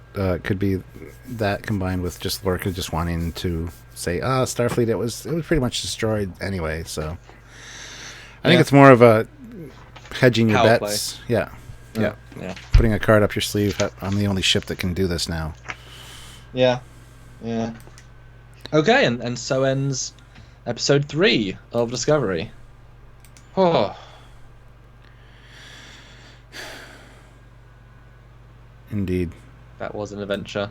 It was. And that should get more interesting from now on. I just really hate the first 2 episodes.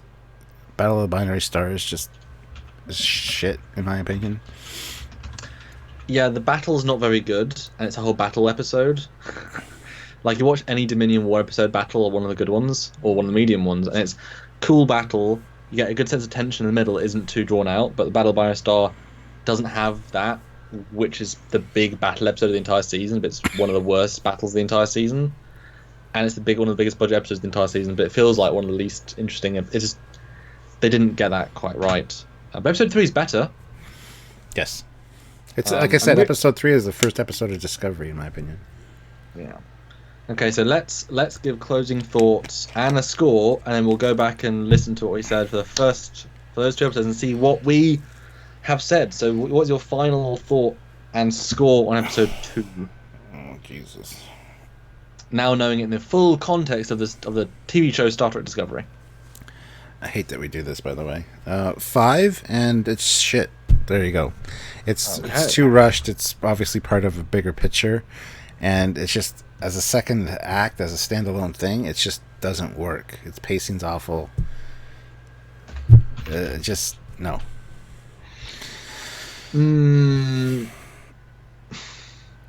it's tricky because obviously the visuals still look quite nice.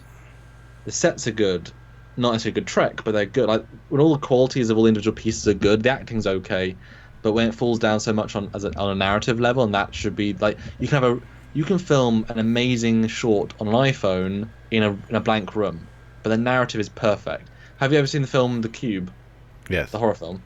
That is a cheap as sin film, really good film with a great narrative and great characters. Yeah. Saw, the first one, that film was like 100 grand. Really good film, really good characters, really good pace. You know what I mean? You can do a lot with a lot less, and all the characters and stories good. When you do a lot with a lot of money, but the characters and stories are not good, it shows up more. So I'm gonna have to say 4, just because the core of the episode is the battle and the characters, and it both falls down. Episode 3, then? Episode 3, I'd give a 7 out of 10. It's better than episode 3 for sure. We get like first episode of Discovery. We get introduced to the Discovery cast and crew, the ship. A lot of mystery going on, especially the first time you watch it. So lots of what's going on, but a lot of bad writing that doesn't follow up on itself and gets lost, and plots that kind of just get dropped, and it's just not cohesive. Like you said, it's more like a first version that hasn't been refined. Or it was meant to be a 2-parter, and they suddenly cut it and had to squash it into one because they knew it's when production problems start to be a real thing. Only 3 were penned and stuff by Brian Fuller, and then it swaps. So at what point do they swap the edit and change things? I think I'm going to be generous and also give a 7. I feel like it's got some good, like the horror bit was actually pretty good. Mm-hmm. It was good actually, and the Lorca stuff's actually good. Legitimately, every bit of Lorca is good, solid, and the clear indication that the security officer's mirror officer is really good. It's just they didn't follow up on that. You can tell he swapped. And Burnham's characterization is interesting because she's given up on life, and I appreciate that more now, given where she goes. That she's you do see her now at the worst she is. Yeah. Because she just doesn't give a shit about life, and that's actually quite interesting to see. So I'll give that a 7 as well. Okay, so let's go to the. So I assume you can. Should I just send you the link so you have to find it? Oh God, here we go. Okay. I'll get the time code up, so you just have to play it. So vamp for 2 seconds. I'm hungry. That's yep. And food just arrived. Ooh, what arrived? I'm not sure what she got. She got something on the way home, so yeah. Okay, there we go. That's episode 2. 57-minute review. Nice. I feel like I should really rewatch this. Our reviews again.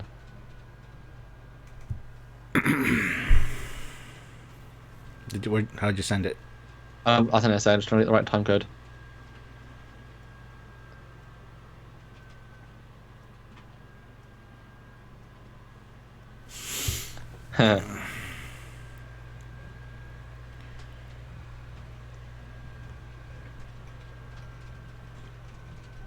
Okay, I'm just gonna pull it from there, and then you can start at. I'll send it on Facebook. Probably better to do it via Skype, but that's okay. I'll send it on Skype. It is now sent on Skype. There it is.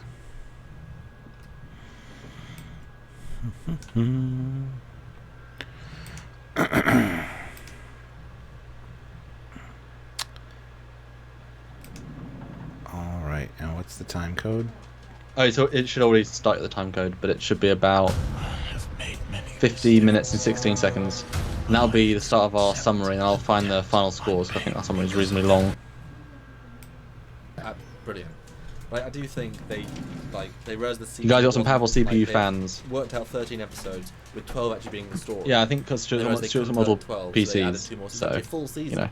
Plus the intro movie. Because if they pitches like a movie, like Netflix, it's original, My stomach's in Budapest. original, but a full Capital of movie, Hungary. and change the pacing to be movie pacing. How cool that have been? You know, it's like a week before they release it, say, by the way, guys, that first two-parter, actually a movie we made. Then it's the full 13-episode season. It's like, oh, wow, that's kind of cool. It wasn't, but it kind of is. In Unmute yourself so we can just listen. Yeah. So yeah, another long episode of review here, Stuart. On one we thought wouldn't be as long, but hey, we've got to talk about. So closing thoughts on this episode and review on different things, just breakdown. Yeah, not as good as the first episode. It wasn't a successful part 2 in my opinion. Like you said, a lot of things felt rushed, and the battle scene lacked the epicness that I expected. I shouldn't have gone in with high hopes. Or any expectations for that. Well, matter, they but set up a cool battle and then failed to deliver it miserably. Yeah, and just the writing I didn't think was on point on this one. There was just again, like I said with the last one, a couple of missteps, and they kind of dropped the ball a few places, and it didn't really work for me. Part 1 was much better. The first part of part 1, solid. Kind of started falling apart near the end. And in this episode 2 was very rushed. Yeah, I think having seen the first part, I was able to. My expectations went up. So I was like, okay, kind of solid. Yeah, exactly. Then followed by this, it's like, ooh, that's pretty poor. Yeah. Yeah, but again, you look at it as a whole, it kind of is okay, but not a good episode really, or even just TV, honestly. Yeah. And it's certainly not as a standalone. If this was episode 2. If it was a movie, they could probably edit it and make it work better. I mean, especially Flashback's being crap. But yeah, certainly the weaker of the two by hands down. Not a very interesting episode. Poorly done battle. Or my meld is unless it gives him cancer or something. I mean, he said serious physical toll and he stutters. I mean, it really needs to affect him because to galactic wide. I mean, it's the edge of Federation space. The edge of and disappointing. Only reboot. Third reboot Klingons, or I guess fifth reboot Klingons if you want to go that route. Not great characterizations. Saru got nothing. Michelle Yeoh got nothing. Michael barely got anything interesting. Yeah, all the characters weren't good in this episode. And that's why I said... We still haven't been introduced to the main characters of Discovery. Well, that's the thing. People we sort of died, and they didn't give the characters we gave anything interesting. They even killed Takuma. It's not an ensemble, and the characters we had weren't good enough. The writing wasn't very good. Again, first part much stronger. Big letdown for part 2, but now it's done. Now we can look forward to a discovery of the real storyline. But hey, yes, kind of cool to see a full prequel movie before the actual show. I kind of like the fact that we actually got to see that story. It could just been done better, and they really need another rewrite to really tighten that up. Yeah, and I'm super looking forward to next Sunday. I want to see this thing get underway properly. Isn't that weird? We cool first part, let down my second part, but we're now more excited. I mean, I'm now more excited to see episode 3 than I was to see episode 1, because I've now set a bar. We've seen a high, we've seen a low, and we were able to visual continuity problems, but enjoy the things they have referenced, like all the TNG sound effects. Yes, and TOS sound effects. Yeah, they were great. And hopefully from now on we can see everything cool. And Orville in a couple of days, and that straight after. No, I'm excited. It's gonna be some good sci-fi and interesting. Yes. It can and will go everywhere. And boy, that cloaking device revealed.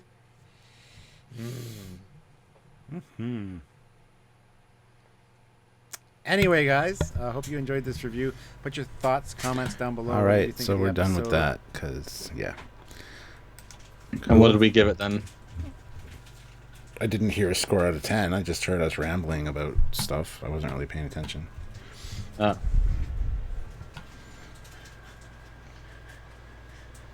What did you think of the comments now a year later? They're exactly the same. Pretty consistent. Yep. Which is kind of a good thing as well. I would say so. Okay, this one's much shorter. Good. Yeah, sorry about that. It's only a couple of minutes.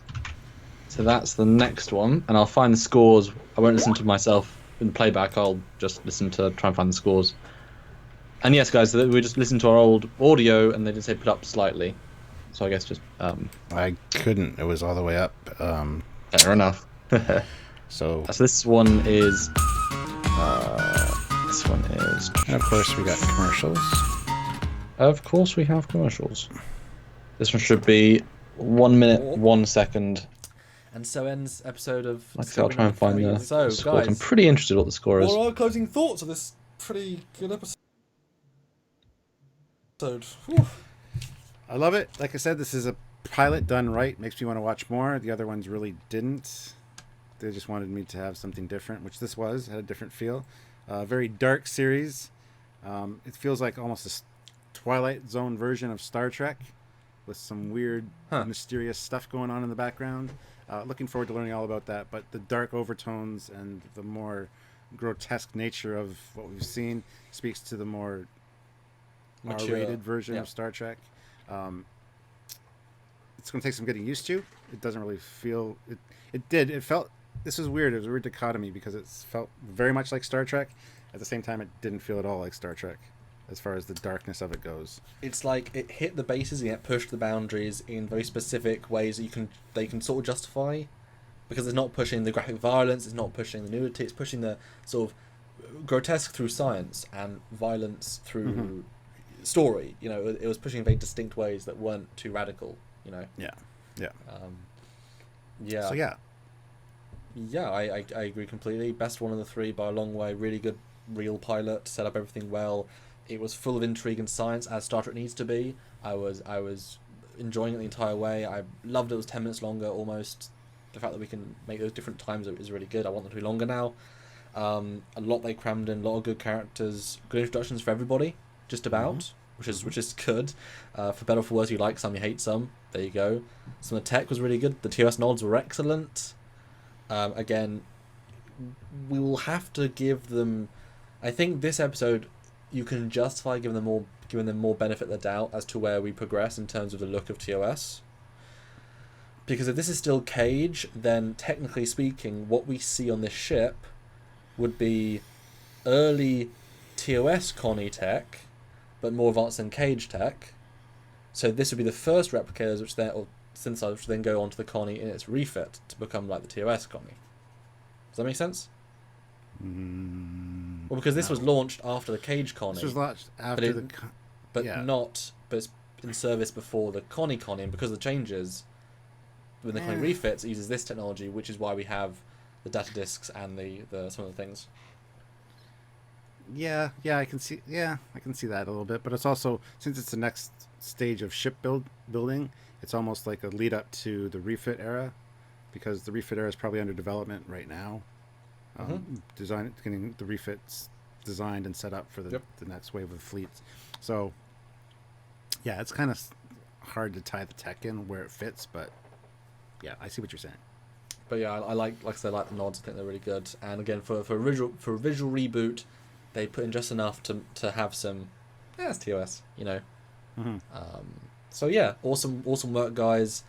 Very few negatives. I think, to be fair, I think they pretty much hit this out of the park. Yeah. I mean, the acting was great. The script was great. Yeah, I mean, I came away thinking there's not much wrong with it, really. Yeah, even nitpicks. I mean, we've accepted the wrong production design, but again, they might be able to justify that with some obvious evolution. We see some evolution in this one. Yeah. I mean, any flaws that you saw specifically, Stuart? Just the visual continuity. There's one or two lines, like I said, that were poorly delivered or acted or written. It wasn't necessarily perfect. But overall, it's a much better product than the first two episodes that we've already seen. And I hope they keep this style up throughout. Even as simple as having those more colourful elements, like the mess hall with the bright yellows, and the I just want to see somebody wearing red. That's all I want. Well, we had a red shirt, but he wasn't wearing red. He was just a guy that died. But to see how many silvers and blues the last one, it showed how different it felt. This feels much more at home with those cleaner colours, the more bright colours. Like it's very. But again, they thought that through, so I appreciate that. But yeah, I think that's enough for this week, guys. Wow, what a review. My goodness, hope you've enjoyed this all thing, and hope you will watch more. And we do think about these things, guys, beyond just we love it, we hate it, we analyse each scene, look for the canon references, look for the dialogue even, because there's some really good dialogue in this, and try and think it through. So hope you guys have enjoyed it. Stuart, final word. Watch our other reviews and our upcoming reviews. And just try to enjoy it. take off your Canonista hat for 5 seconds, enjoy it, and then go back and reanalyze it. That's what I say. Enjoy it for what it is. Star Trek is back on TV after 12 years. Let's enjoy it. Let's embrace it. And this was pretty good. Exactly. It's pretty good. So until next time, on that note, I'm Captain Foley. And I am Commander Kongs. Bye, guys. Bye. All right, so that's it. So last year we gave episode 2 a 5. You gave it 5.5, and now this year a 5. And I gave it a 5, and now I gave it a 4 this year. So we both downgraded episode 2 a little bit. Did we give scores for episode 3? I was trying to scroll through and find it. Didn't hear scores for episode 3 either. We seemed to I was be more scrolling. positive last year, though, because it was the first we had seen. Okay. Yeah, I didn't listen. I have to listen back now. Yeah, but anyway. Okay. So you have it, guys. That was our live discussion on episodes 2 and 3. Thank you for joining us. Thank you to everyone who's super chatted. I haven't been watching the chat, so I apologize, guys. I've been, Chatting. yes, but yeah, thank you guys for tuning in and watching. Much appreciated. And Captain, you look miserable. I kind of am. I'm tired because I got up early this morning. Long story, and now I need food. So I'm gonna go eat food before it gets cold. Sounds good. Tune in hopefully Sunday for another live, where we're going to look at least one episode more and progress in this journey as the show will quickly get better. Tomorrow is Calypso in Canada. Ooh. I get to watch the short Calypso tomorrow. So someone should send me that. Thanks. all right, Night, everyone. See you night. next time. Bye, guys. Bye.